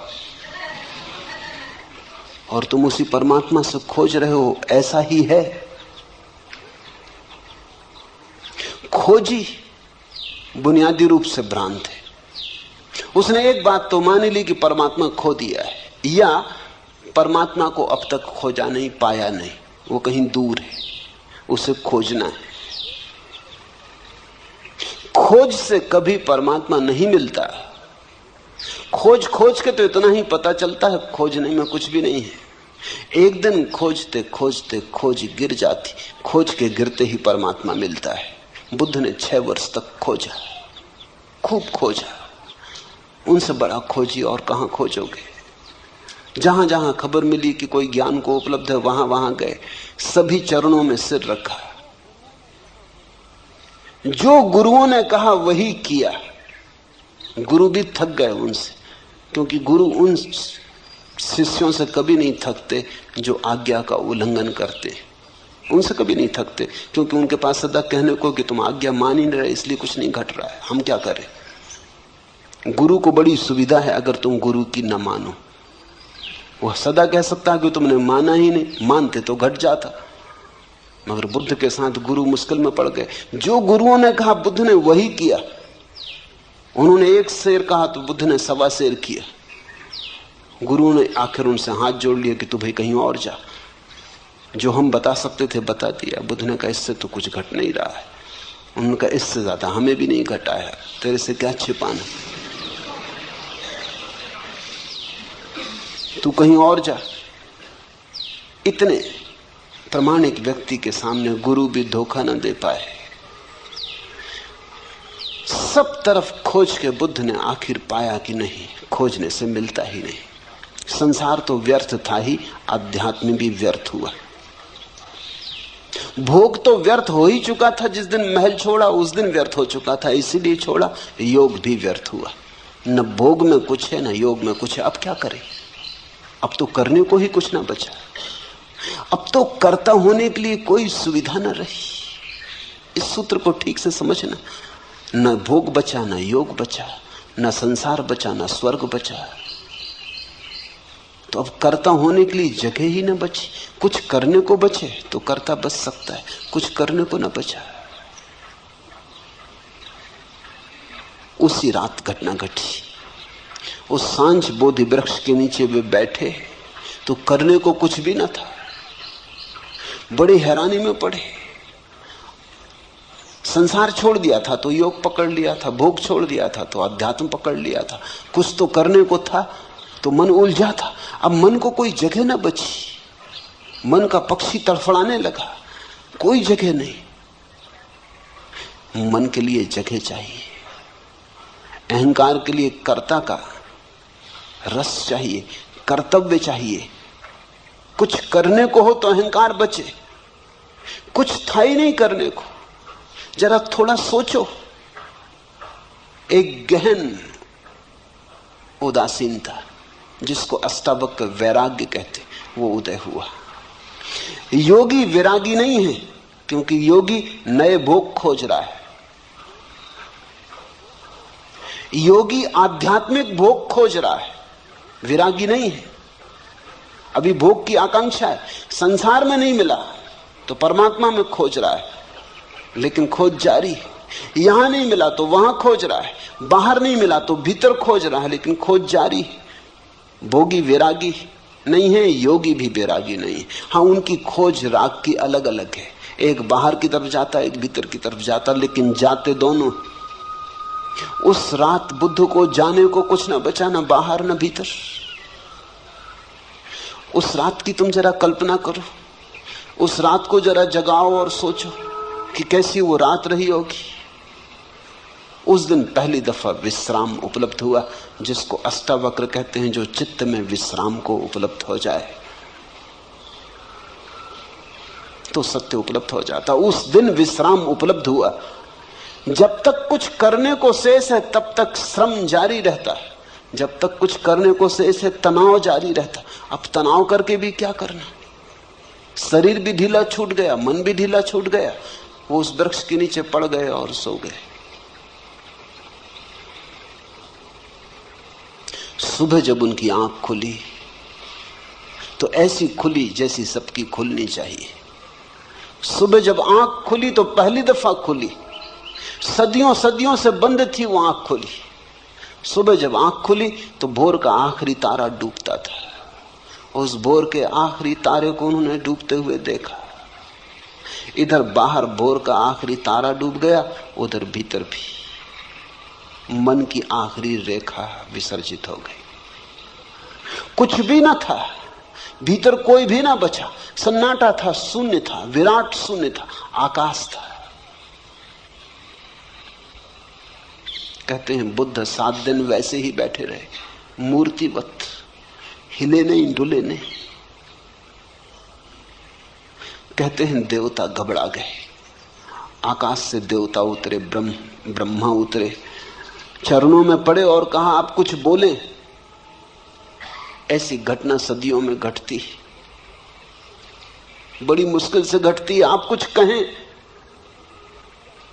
हम आतुर हैं सुनने को कि क्या हुआ है। हिंदू बहुत नाराज हैं इस बात से कि बौद्ध कथाओं में ब्रह्मा को उतार के और बुद्ध के चरणों में गिरा दिया। लेकिन कथा बिल्कुल ठीक है, क्योंकि देवता भला स्वर्ग में हो, आकांक्षा के बाहर थोड़ी। आज एक घटना घटी है कि एक व्यक्ति आकांक्षा के बाहर चला गया, तो बुद्ध के ऊपर कोई भी नहीं। बुद्धत्व आखिरी बात है। देवता भी नीचे हैं, अभी उनकी भी स्वर्ग की भोग की आकांक्षा है। इसलिए तो कथाएं हैं कि इंद्र का आसन डोलने लगता जब भी लगता है कोई प्रतियोगी आ रहा, कोई ऋषि मुनि तपश्चर्या में गहरा उतर रहा, इंद्र घबराता, आसन कपने लगता।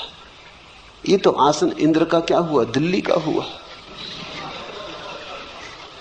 इंद्र का कहो कि इंदिरा का कहो, एक ही बात, इसमें कुछ बहुत फर्क ना हुआ। ये तो कोई आने लगा तो प्रतिस्पर्धा, घबराहट, बेचैनी। बुद्ध ना कुछ करके उपलब्ध हुए। जो बुद्ध के जीवन में घटा वही अष्टावक्र के जीवन में घटा होगा। कोई कथा हमारे पास नहीं, किसी ने लिखी नहीं, लेकिन निश्चित घटा होगा, क्योंकि अष्टावक्र जो कह रहे हैं वो इतना ही कह रहे हैं कि तुम दौड़ चुके खूब, अब रुको। दौड़ के नहीं मिलता परमात्मा, रुक के मिलता है। खोज चुके खूब, अब खोज छोड़ो। खोज के नहीं मिलता सत्य, क्योंकि सत्य खोजी में छिपा है, खोजने वाले में छिपा है। कहां भागते फिरते हो? कस्तूरी कुंडल बसे। लेकिन जब कस्तूरी का नाफा फूटता है तो मृग पागल हो जाता है। कस्तूरी मृग पागल हो जाता, भागता है, इधर भागता उधर भागता, खोजता है कहां से आती ये गंध, कौन खींचे ले आता है इस सुवास को, कहां से आती। क्योंकि उसने जब भी गंध आती देखी तो कहीं बाहर से आती देखी। कभी फूल की गंध थी, कभी कोई और गंध थी, लेकिन सदा बाहर से आती थी। आज जब गंध भीतर से आ रही तब भी वो सोचता है बाहर से ही आती होगी, भागता है। और कस्तूरी उसकी ही कुंडल में बसी है। कस्तूरी कुंडल बसे, परमात्मा तुम्हारे भीतर बसा है। तुम जब तक बाहर खोजते रहोगे योग में भोग में व्यर्थ। साधारण योगी भोग के बाहर ले जाता है, अष्टावक्र योग और भोग दोनों के बाहर ले जाते हैं। योगातीत भोगातीत। इसलिए तुम पाओगे सांसारिक का अहंकार होता है। तुमने योगी का अहंकार देखा या नहीं? सांसारिक का क्रोध होता है, तुमने दुर्वासाओं का क्रोध देखा या नहीं? सांसारिक आदमी दंभ से अकड़ के चलता है, पताकाएं लेके चलता है। तुमने योगियों की पताकाएं, हाथी घोड़े देखे या नहीं?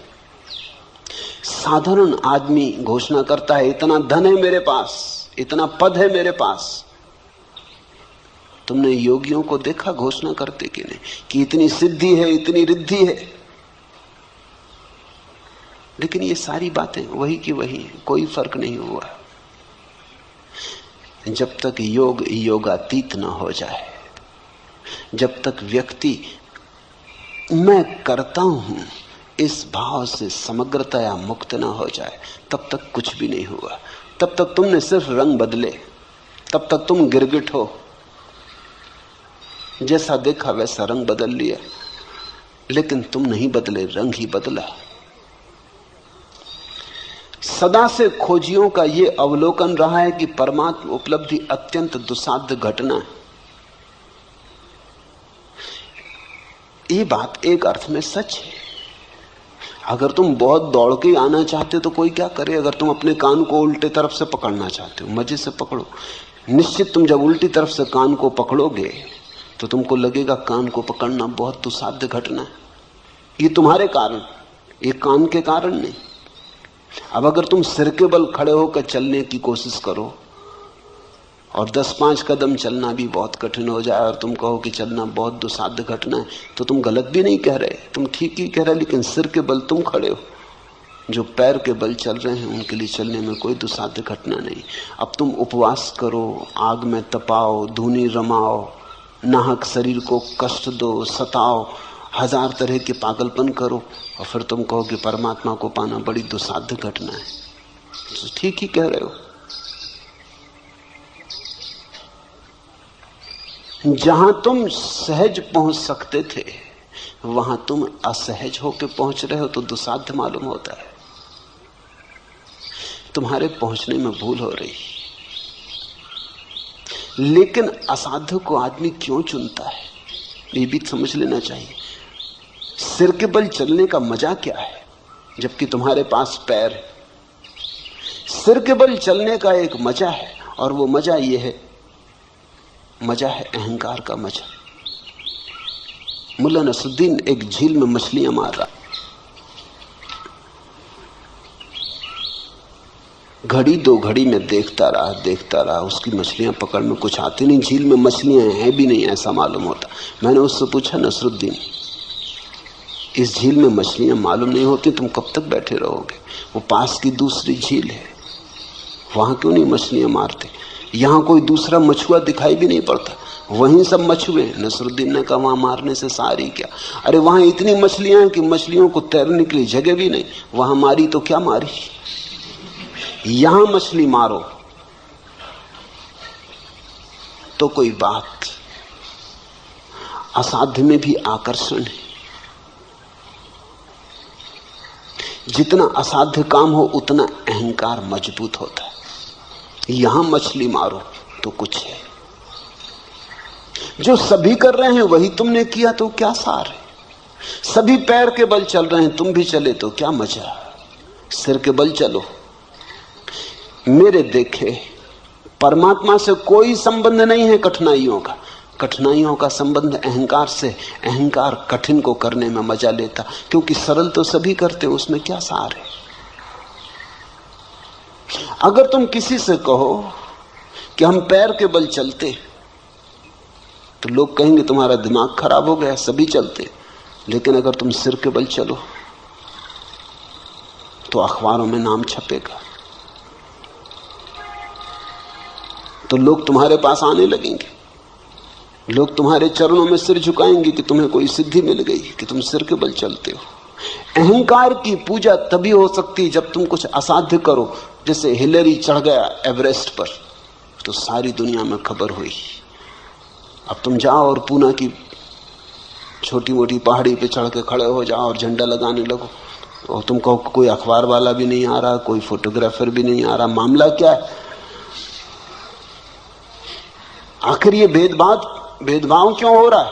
हिलेरी के साथ इतना शोरगुल मचाया, इतिहास में नाम अमर रहेगा सदा के लिए, और हमारा कुछ भी नहीं हो रहा। हम भी वही कर रहे हैं, उसने भी झंडे ही गाड़ा हुआ। लेकिन एवरेस्ट पे चढ़ना कठिन है।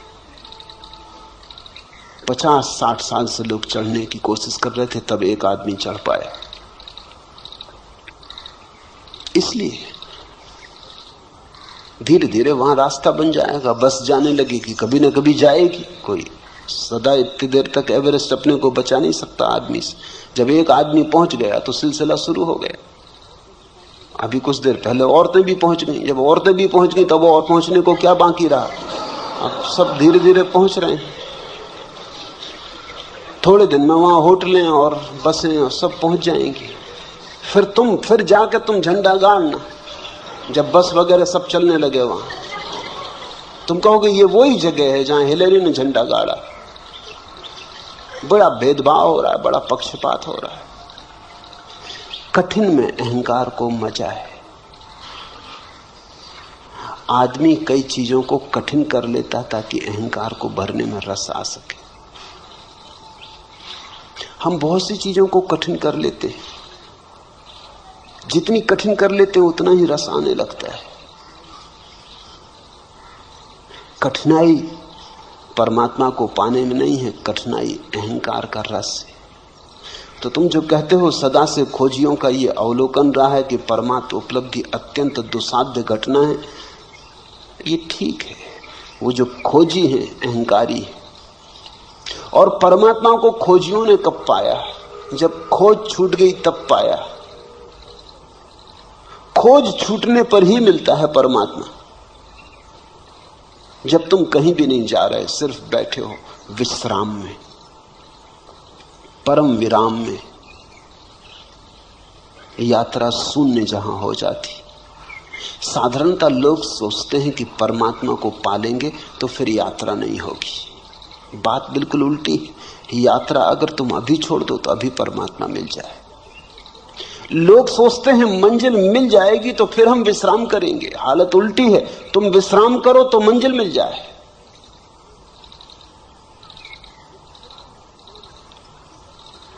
विश्राम ध्यान और समाधि का सूत्र है, श्रम अहंकार का सूत्र है। इसलिए तुम पाओगे कि जितना जिस धर्म के भीतर श्रम की व्यवस्था है साधु के लिए, उतना ही अहंकारी साधु होगा। जैनियों का साधु जितना अहंकारी, उतना हिंदुओं का नहीं। क्योंकि जैन साधु कहेगा हिंदू साधु इसमें रखे क्या, कोई भी हो जाए। जैन साधु कठिन मामला है। एक बार भोजन, अनेक अनेक उपवास, सब तरह की कठिनाइयां। फिर जैनों में भी दिगंबर और श्वेतांबरों के साधु हैं। दिगंबर साधु कहते हैं श्वेतांबरों में क्या रखा, कपड़े पहने बैठे। साधु तो दिगंबर का है, इसलिए दिगंबर साधु में तुम जैसे अहंकार को चमकता हुआ पाओगे, कहीं भी ना पाओगे। देह तो सूखी होगी, हड्डी हड्डी होगी, क्योंकि बहुत उपवास, नग्न रहना, धूप ताप सहना, लेकिन अहंकार बड़ा प्रज्वलित होगा। अकड़ उसकी वैसी जैसी हिलेरी की। हिंदुस्तान में मुश्किल से 20 दिगंबर मुनि है, श्वेतांबर मुनि तो 5-7 हजार है। हिंदुओं के तो सन्यासी 50 लाख है। और अगर मेरी चले तो सारी दुनिया को सन्यासी कर दो। इसलिए मेरे सन्यासी होने में तो अहंकार हो ही नहीं सकता, क्योंकि कोई मैं कह ही नहीं रहा हूं कि तुम ऐसा करो वैसा करो। ये बहुत ही सरल मामला है। तुम गेरुए कपड़े पहन लो, सन्यासी हो गए। सन्यास सरल हो तो अहंकार को मचा कहां। मेरे पास लोग आते हैं, वो कहते हैं कि सन्यास आप देते हैं तो इसके लिए कोई विशेष आयोजन करना चाहिए। विशेष आयोजन सन्यास के लिए? वो ठीक कहते हैं, क्योंकि ऐसा होता है। अगर जैन दीक्षा होती तो देखा कैसा बैंड बाजे, घोड़ा इत्यादि बजता है और सब मजा आता है और लगता है कोई बड़ी घटना घट रही, कोई सिंहासन पर चढ़ाया जा रहा। सन्यास भी सिंहासन जैसा हो गया और लोग जय जयकार करते हैं कि कोई बड़ी घटना घटी। और मैं सन्यास ऐसा चुपचाप दे देता हूं, किसी को पता नहीं चलता। पोस्ट से भी दे देता हूं, मुझे भी पता नहीं चलता कौन सज्जन है, उनको भी पता नहीं चलता। ठीक, मेरे देखे सन्यास सरल होना चाहिए। मेरे देखे परमात्मा विश्राम में मिलता है, अहंकार में नहीं। कृत्य नहीं है, खोज नहीं है, परमात्मा मिला ही हुआ। तुम जरा हल्के हो जाओ, तुम जरा शांत हो जाओ, तुम जरा रुको, अचानक तुम पाओगे वो सदा से था।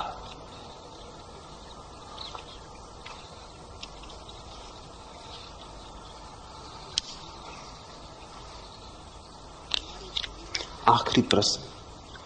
हमारे शरीर में कोई 20 अरब कोशिकाएं हैं और शरीर में प्रतिक्षण रासायनिक प्रतिक्रिया होती रहती है। आप या अष्टावक्र जब कहते हैं कि दृष्टा बनो, तब यह बात आप किससे कहते हैं? ये कौन है जो कह रहा है कि शरीर में 20 अरब कोशिकाएं हैं? निश्चित ही कोशिकाएं नहीं कह रहे। एक कोशिका बाकी कोशिकाओं का हिसाब भी नहीं लगा सकती। ये 20 अरब कोशिकाएं हैं शरीर में, अरबों खरबों सेल हैं शरीर में। ये कौन कह रहा है? ये किसने पूछा? ये किसको पता चला? जरूर तुम्हारे भीतर कोशिकाओं से भिन्न कोई है जो गिनती कर लेता कि 20 करोड़ कोशिकाएं।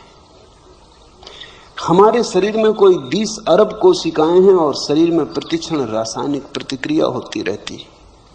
आप या अष्टावक्र जब कहते हैं कि दृष्टा बनो, तब यह बात आप किससे कहते हैं? उसी से जो कह रहा है कि 20 अरब कोशिकाएं हैं। यदि मस्तिष्क की कोशिकाओं से कहते हैं तो बात व्यर्थ है, क्योंकि बुद्धि नश्वर है। नहीं, हम कह भी नहीं रहे मस्तिष्क की कोशिकाओं से, हम तुमसे कह रहे हैं। अष्टावक्र भी तुमसे बोल रहे हैं। अष्टावक्र इतने बुद्धू नहीं कि तुम्हारे मस्तिष्क की कोशिकाओं से बोल रहे हैं, तुमसे बोल रहे हैं। तुम्हारा होना तुम्हारी कोशिकाओं के पार है। तुम कोशिकाओं का उपयोग कर रहे हो, सच। जैसे कार में बैठा हुआ ड्राइवर कार चला रहा है, दौड़ा जा रहा है, कार की गति से दौड़ा जा रहा है, 100 मील प्रति घंटे चला जा रहा है, लेकिन फिर भी वो जो ड्राइवर भीतर है वो कार नहीं है।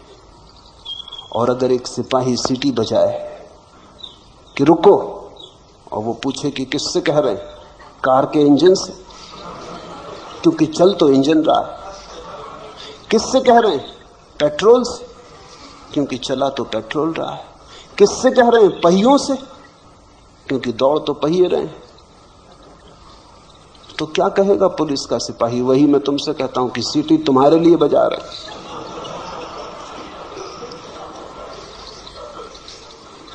यदि आप आत्मा को जगा रहे हैं तो भी बात व्यर्थ है, क्योंकि आत्मा तो जागी ही हुई है। उसको जगाना और पहचानो कहना तो बेवकूफी है। बिल्कुल ठीक बात है, आत्मा तो जागी हुई रही, उसको जगाने का कोई उपाय नहीं, और हम उसको जगा भी नहीं रहे। मामला कुछ ऐसा है कि तुम बने हुए पड़े हो, जागे हुए पड़े और आंखें बंद किए। सोए को जगाना तो बहुत आसान है, हिलाओ डुलाओ, पानी छिड़को, जागेगा। जागा हुआ अगर कोई आदमी पड़ा हो, आंखें बंद करके ढोंग करता हो सोने का, इसको कैसे जगाओ? छिड़को पानी, कोई फर्क नहीं पड़ता। हिलाओ डुलाओ, वो हिल डुल के फिर करवट लेके सो जाता है। पुकारो नाम, सुन लेता है, बोलता नहीं। ऐसी तुम्हारी हालत है। जागे हुए को जगाना कोई अर्थ नहीं रखता, लेकिन जागा हुआ सोने का बहाना कर रहा है, इसलिए जगाने की जरूरत है। सोए हुए को जगा नहीं रहे, क्योंकि आत्मा सो नहीं सकती। जो सोया है वो शरीर है, जो शरीर है उसे जगाया नहीं जा सकता, और जो आत्मा जागी हुई है उसे जगाने का कोई अर्थ नहीं। बिल्कुल ठीक कहते हो, बड़े ज्ञान की बात कह रहे हो, मगर उधार होगी, क्योंकि खुद की समस्या आई होती तो पूछते ही नहीं।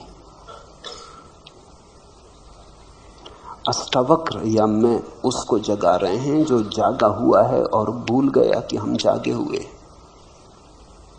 जो जागा हुआ है और सोने के बहाने में पड़ गया है, सोने का खेल खेल रहा है। इसलिए तो कठिनाई है जगाने में, बड़ी कठिनाई है। आप लोगों को भ्रम में तो नहीं डाल रहे हैं। तुम सोचते हो लोग भ्रम में हैं, नहीं। अगर लोग भ्रम में नहीं हैं तो निश्चित ही मैं भ्रम में डाल रहा हूं, मगर अगर लोग भ्रम में नहीं हैं तो भ्रम में डाले कैसे जा सकेंगे? इतने बुद्ध पुरुष भ्रम में डाले जा सकते हैं। और अगर लोग भ्रम में, तो जो मैं कर रहा हूं वो भ्रम के बाहर लाने की चेष्टा है। जो भी तुम हो उससे उल्टा मैं कर रहा हूं। अगर तुम सोचते हो तुम भ्रम में हो तो ये चेष्टा जगाने की, अगर तुम सोचते हो तुम जागे हुए हो तो ये चेष्टा तुम्हें भ्रम में डालने की। लेकिन अगर तुम जागे हुए हो तो कौन तुम्हें भ्रम में डाल देगा? ख्याल रखना, तुम्हारे अतिरिक्त तुम्हें भ्रम में कोई भी नहीं डाल सकता।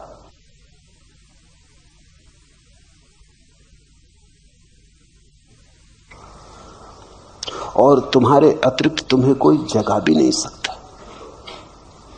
जगाने की चेष्टा कोई कर सकता है, लेकिन जब तक तुम सहयोग ना करोगे तुम जागोगे नहीं, क्योंकि ये नींद थोड़ी है कि कोई तोड़ दे। तुम बने हुए पड़े हो, तुम्हारा सहयोग जरूरी है। सहयोग का अर्थ ही शिष्यत्व है। सहयोग का अर्थ ही है कि कोई जगाने वाले के पास तुम जाते हो, तुम कहते हो मेरी पुरानी आदत हो गई अपने को धोखा देने की, जरा मुझे साथ दें, जरा मुझे सहारा दें कि इस आदत के बाहर निकाल लें।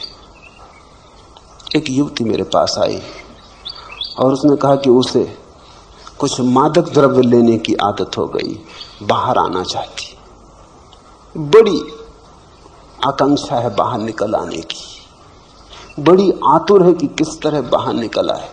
लेकिन वो जो आदत पड़ गई मादक द्रव्यों की वो इतनी गहरी हो गई है, वो शरीर की कोशिकाओं में पहुंच गई।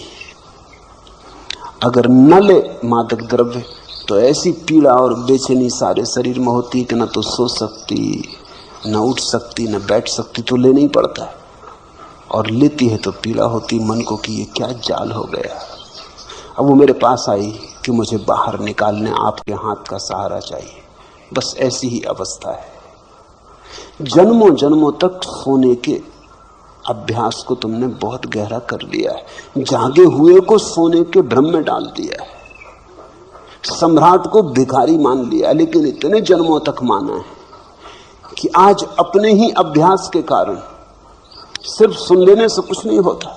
तुम मेरी बात सुन ले सकते हो, उससे कुछ भी ना होगा, जब तक कि तुम उसे गुनो ना, जब तक कि तुम राजी ना हो जाओ। तुम्हारे अतिरिक्त तुम्हें कोई जगा ना सकेगा।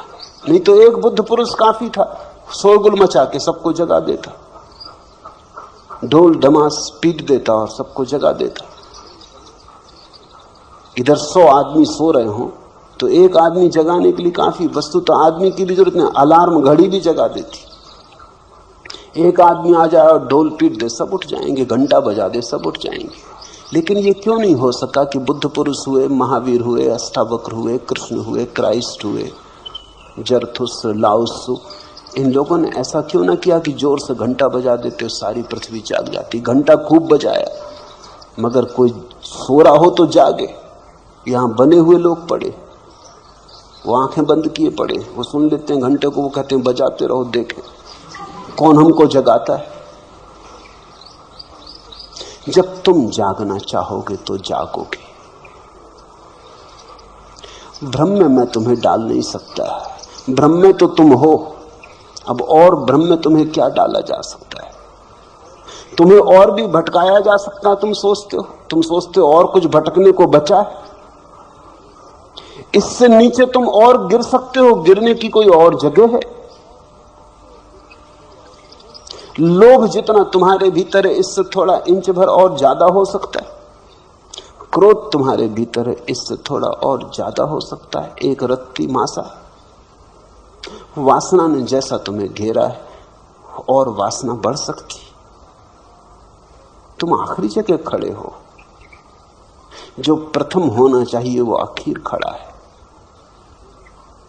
जो सम्राट होना चाहिए वो भिखमंगा होकर खड़ा है। इससे पीछे तुम अब जा भी नहीं सकते, इसके पार गिरने का उपाय भी नहीं है। तुम्हें भ्रम में डालने की कोई सुविधा नहीं है। कोई डालना भी चाहे तो डाल नहीं सकता। हाँ, कोई इतना ही कर सकता है, ज्यादा से ज्यादा तुम्हारे भ्रम बदल दे। एक भ्रम से तुम उब जाओ तो दूसरा भ्रम दे दे। यही साधु सन्यासी करते रहते। संसार का भ्रम उखड़ने लगा, ऊब पैदा होने लगी, खूब जी ली, अब कुछ सार नहीं, देख लिया तो अध्यात्म का भ्रम पैदा करते। कहे कि चलो अब स्वर्ग का मजा लो, अब थोड़ा पुण्य करो, त्याग तपस्या करो, स्वर्ग में अप्सराएं भोगो। यहाँ बहुत भोग ली, कुछ पाया नहीं। यहाँ चुल्लू चुल्लू शराब पीते रहे, वहां बहिश्त में फिरदौस में झरने बह रहे शराब के, डुबकियां लगाना। यहाँ क्या रखा है? स्वर्ग में स्वर्ण के महल हैं, हीरे जवाहरातों के वृक्ष हैं, वहां मजा लो। कल्प वृक्ष हैं, उनके नीचे बैठो। यहाँ तो रोना पीना, रोना धोना खूब कर लिया, लेकिन ये नया भ्रम है। मैं तुम्हें कोई नया भ्रम नहीं दे रहा, मैं तुमसे सिर्फ इतना कह रहा हूं, काफी भ्रम देख लिए, अब थोड़ा जागो। साक्षी भाव कैसे भ्रम हो सकता है, थोड़ा सोचो। सिर्फ साक्षी होने को कह रहा हूं, जो भी है उसे देखने को कह रहा हूं। कुछ करने को कहता तो भ्रम पैदा होता। तुमसे कहता है कि ये छोड़ के ये करो तो भ्रम पैदा होता। तुमसे सिर्फ इतना ही कह रहा हूं, जो भी कर रहे हो, जहां भी हो, भोगी हो, योगी हो, जो भी हो, हिंदू हो, मुसलमान हो, मस्जिद में, मंदिर में हो, जहां भी हो, जागो, जाग के देखो। जागने में कैसे भ्रम हो सकता है? जागे हुए आदमी को भ्रम की कोई संभावना नहीं रह जाती। नींद में सपने होते हैं, जागने में कैसे सपना हो सकता है? और यदि लोग सुख दुख में प्रतिक्रिया करना छोड़ दें तो वे पशु या पेड़ पौधे जैसे तो नहीं हो जाएंगे। पहली तो बात तुमसे किसने कहा कि पशु और पेड़ पौधे तुमसे खराब हालत में? तुमने ही मान लिया। पेड़ पौधों से भी तो पूछो, पशुओं से भी तो पूछो, थोड़ा पशुओं की आंख में भी तो झांक के देखो। ये भी आदमी का अहंकार है कि वो सोचता है वो पशुओं से ऊपर। और पशुओं की इसमें कोई गवाही भी नहीं ली गई। ये भी बड़े मजे का बात है। एक तरफा निर्णय कर लिया है, अपने आप ही निर्णय कर लिया है। अगर पशुओं में भी इस तरह की किताबें लिखी जाती होंगी, शास्त्र रचे जाते होंगे, तो उनने भी लिखा होगा कि आदमी बहुत गया बीता जानवर। मैंने तो सुना है कि बंदर एक दूसरे से कहते हैं कि आदमी पतित बंदर। डार्विन कहता है कि आदमी बंदर का विकास है, लेकिन डार्विन कौन सी कसौटी? बंदरों से भी तो पूछो, दोनों पार्टियों से तो पूछ लेना चाहिए।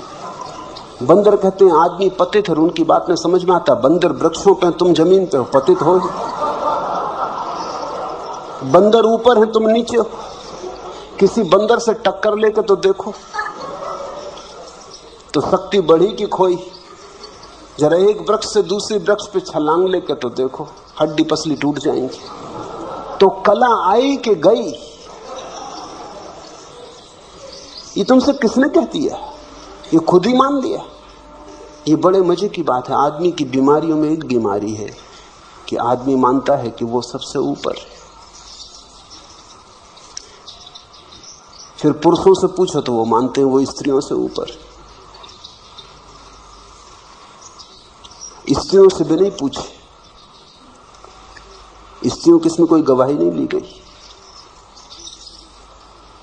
इस पर कोई वोट नहीं हुआ कभी, क्योंकि पुरुषों ने शास्त्र लिखे, जो मन में था लिख लिया। और स्त्रियों को तो पढ़ने पे भी लोग रोक लगा रखी थी कि कहीं वो पढ़ भी लें तो बाधा डालेंगे, क्योंकि जो पंडित लिख रहा था उसकी पत्नी ही उसको कष्ट में डाल देती अगर पढ़ना आता हो तो पढ़ने पे बाधा लगा दी कि वेद पढ़ नहीं सकती स्त्रियां, ये नहीं कर सकती। हद कर दी पुरुषों ने। स्त्रियां मोक्ष भी नहीं जा सकती।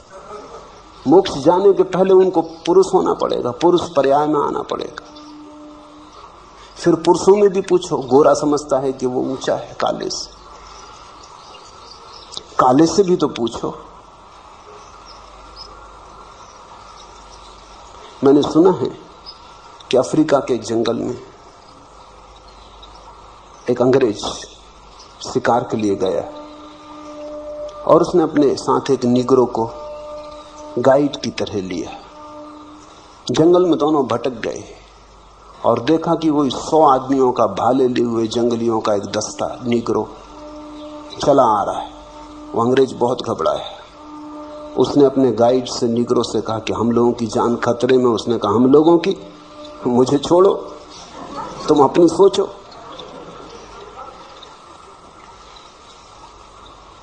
मेरी क्यों खतरे में होगी?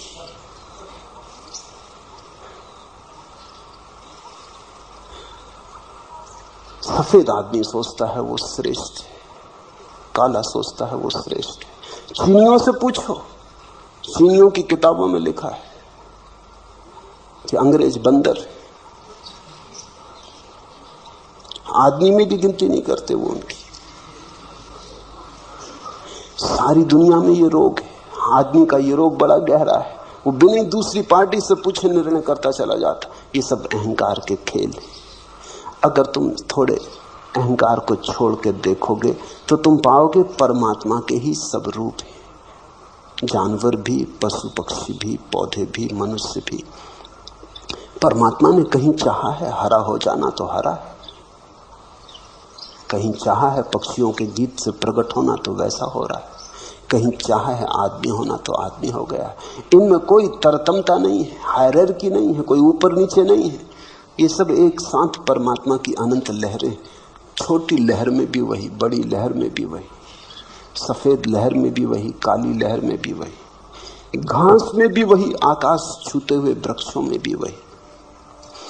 आध्यात्मिक दृष्टि तो ये कहती है कि इसी क्षण जो भी है वो परमात्मा है।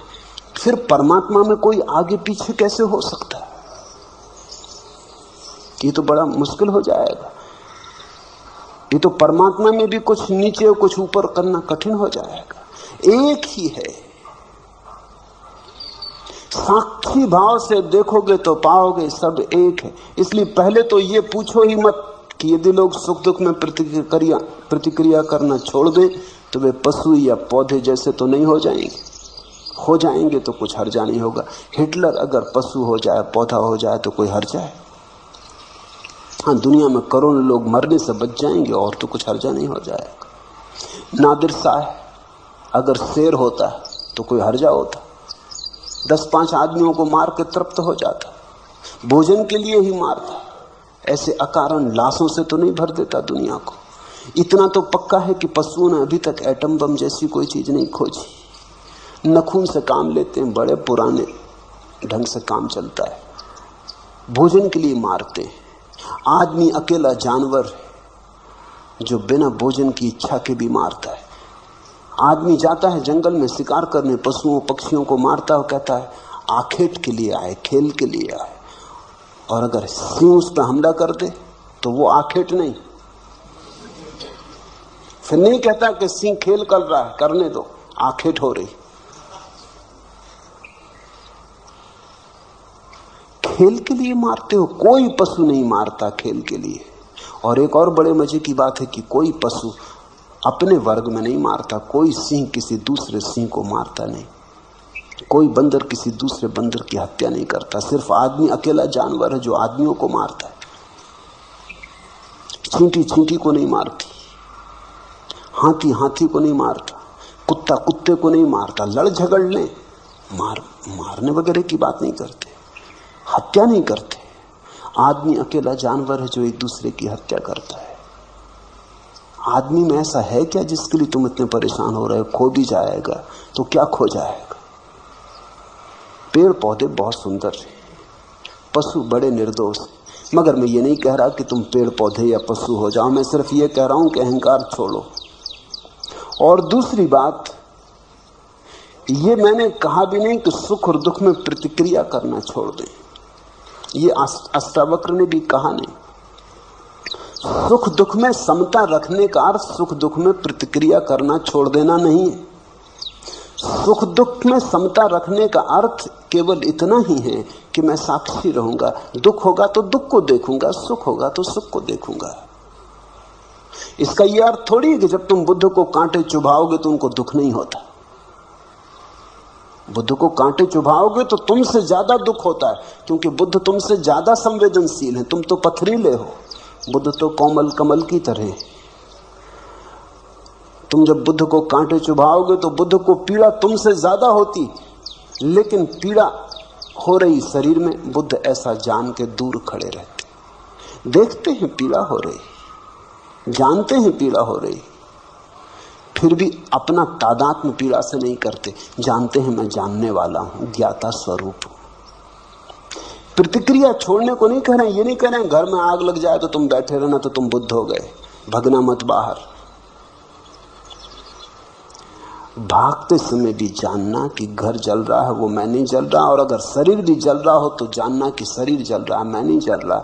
इसका यह मतलब नहीं कि शरीर को जलने देना, शरीर को बाहर निकाल लाना। शरीर को कष्ट देने के लिए नहीं कह रहे हैं। प्रतिक्रिया शून्य होने का अर्थ हुआ कि तुम पत्थर हो गए, जड़ हो गए। तो बुद्ध पत्थर नहीं है। बुद्ध से बड़ा करुणावान कहां पाया तुमने? अष्टावक्र पत्थर नहीं हो गए होंगे, प्रेम की धारा बही। तो जिनसे प्रेम का झरना बहा उनकी संवेदनशीलता बढ़ गई होगी, घट नहीं गई होगी। उनके पास महाकरुणा उतरी। लेकिन तुम गलत व्याख्या कर ले सकते हो। और जिन्होंने पूछा है थोड़े शास्त्रीय बुद्धि के मालूम होते, थोड़ा बुद्धि में कचरा ज्यादा है, कुछ पढ़ लिया, सुन लिया, इकट्ठा कर लिया, वो काफी चक्कर मार रहा है। वो सुनने नहीं देता, वो देखने भी नहीं देता, वो चीजों को विकृत करता चला जाता है। राही रुके सब, भीतर का पानी अधहंसा, बाहर जमी बर्फ है। एक तरफ छाती तक दलदल अगम, बाढ़ का दरिया एक तरफ है। मन मानी बह रही हवाएं, जंगल झुके हुए सब, राही रुके हुए सब। बंद द्वार, अधखुली खिड़कियां, झांक रही कुछ आंखें। सूरज के मुंह पर संध्या की काली अनगिन तीर सरीखी चुभती हुई सलाखें। अपने चेहरे के पीछे चुप, सहमे लुके हुए सब, राही रुके हुए सब। अपने चेहरे के पीछे चुप, सहमे लुके हुए सब, राही रुके हुए सब। ये जो चेहरे, मुखौटे, बुद्धिमानी के, पांडित्य के, शास्त्रीयता के, इनके पीछे कब तक छुपे रहोगे? ये जो विचारों की परतें हैं, इनके पीछे कब तक छुपे रहोगे? इन्हें हटाओ, भीतर शुद्ध चैतन्य को जगाओ। दृष्टा की तरह देखो, विचारक की तरह नहीं। विचारक का तो अर्थ हुआ मन की क्रिया शुरू हो गई। तो अगर अष्टावक्र को समझना हो तो चैतन्य, शुद्ध चैतन्य की तरह ही समझ पाओगे। अगर तुम सोच विचार में पड़े तो अष्टावक्र को तुम नहीं समझ पाओगे, चूक जाओगे। अष्टावक्र कोई दार्शनिक नहीं और अष्टावक्र कोई विचारक नहीं है। अष्टावक्र तो एक संदेश वाहक हैं, चैतन्य के साक्षी के, शुद्ध साक्षी। सिर्फ देखो, दुखो देखो, सुखो सुख को देखो। दुख के साथ ये मत कहो कि मैं दुख हो गया, सुख के साथ ये मत कहो कि मैं सुख हो गया। दोनों को आने दो, जाने दो। रात आए तो रात देखो, दिन आए तो दिन देखो। रात में मत कहो कि मैं रात हो गया, दिन में मत कहो कि मैं दिन हो गया। रहो अलग थलग, पार, अतीत, ऊपर, दूर। एक ही बात के साथ तादाद में रहे कि मैं दृष्टा हूं, साक्षी हूं। हरिओम तत्सत। आज इतना।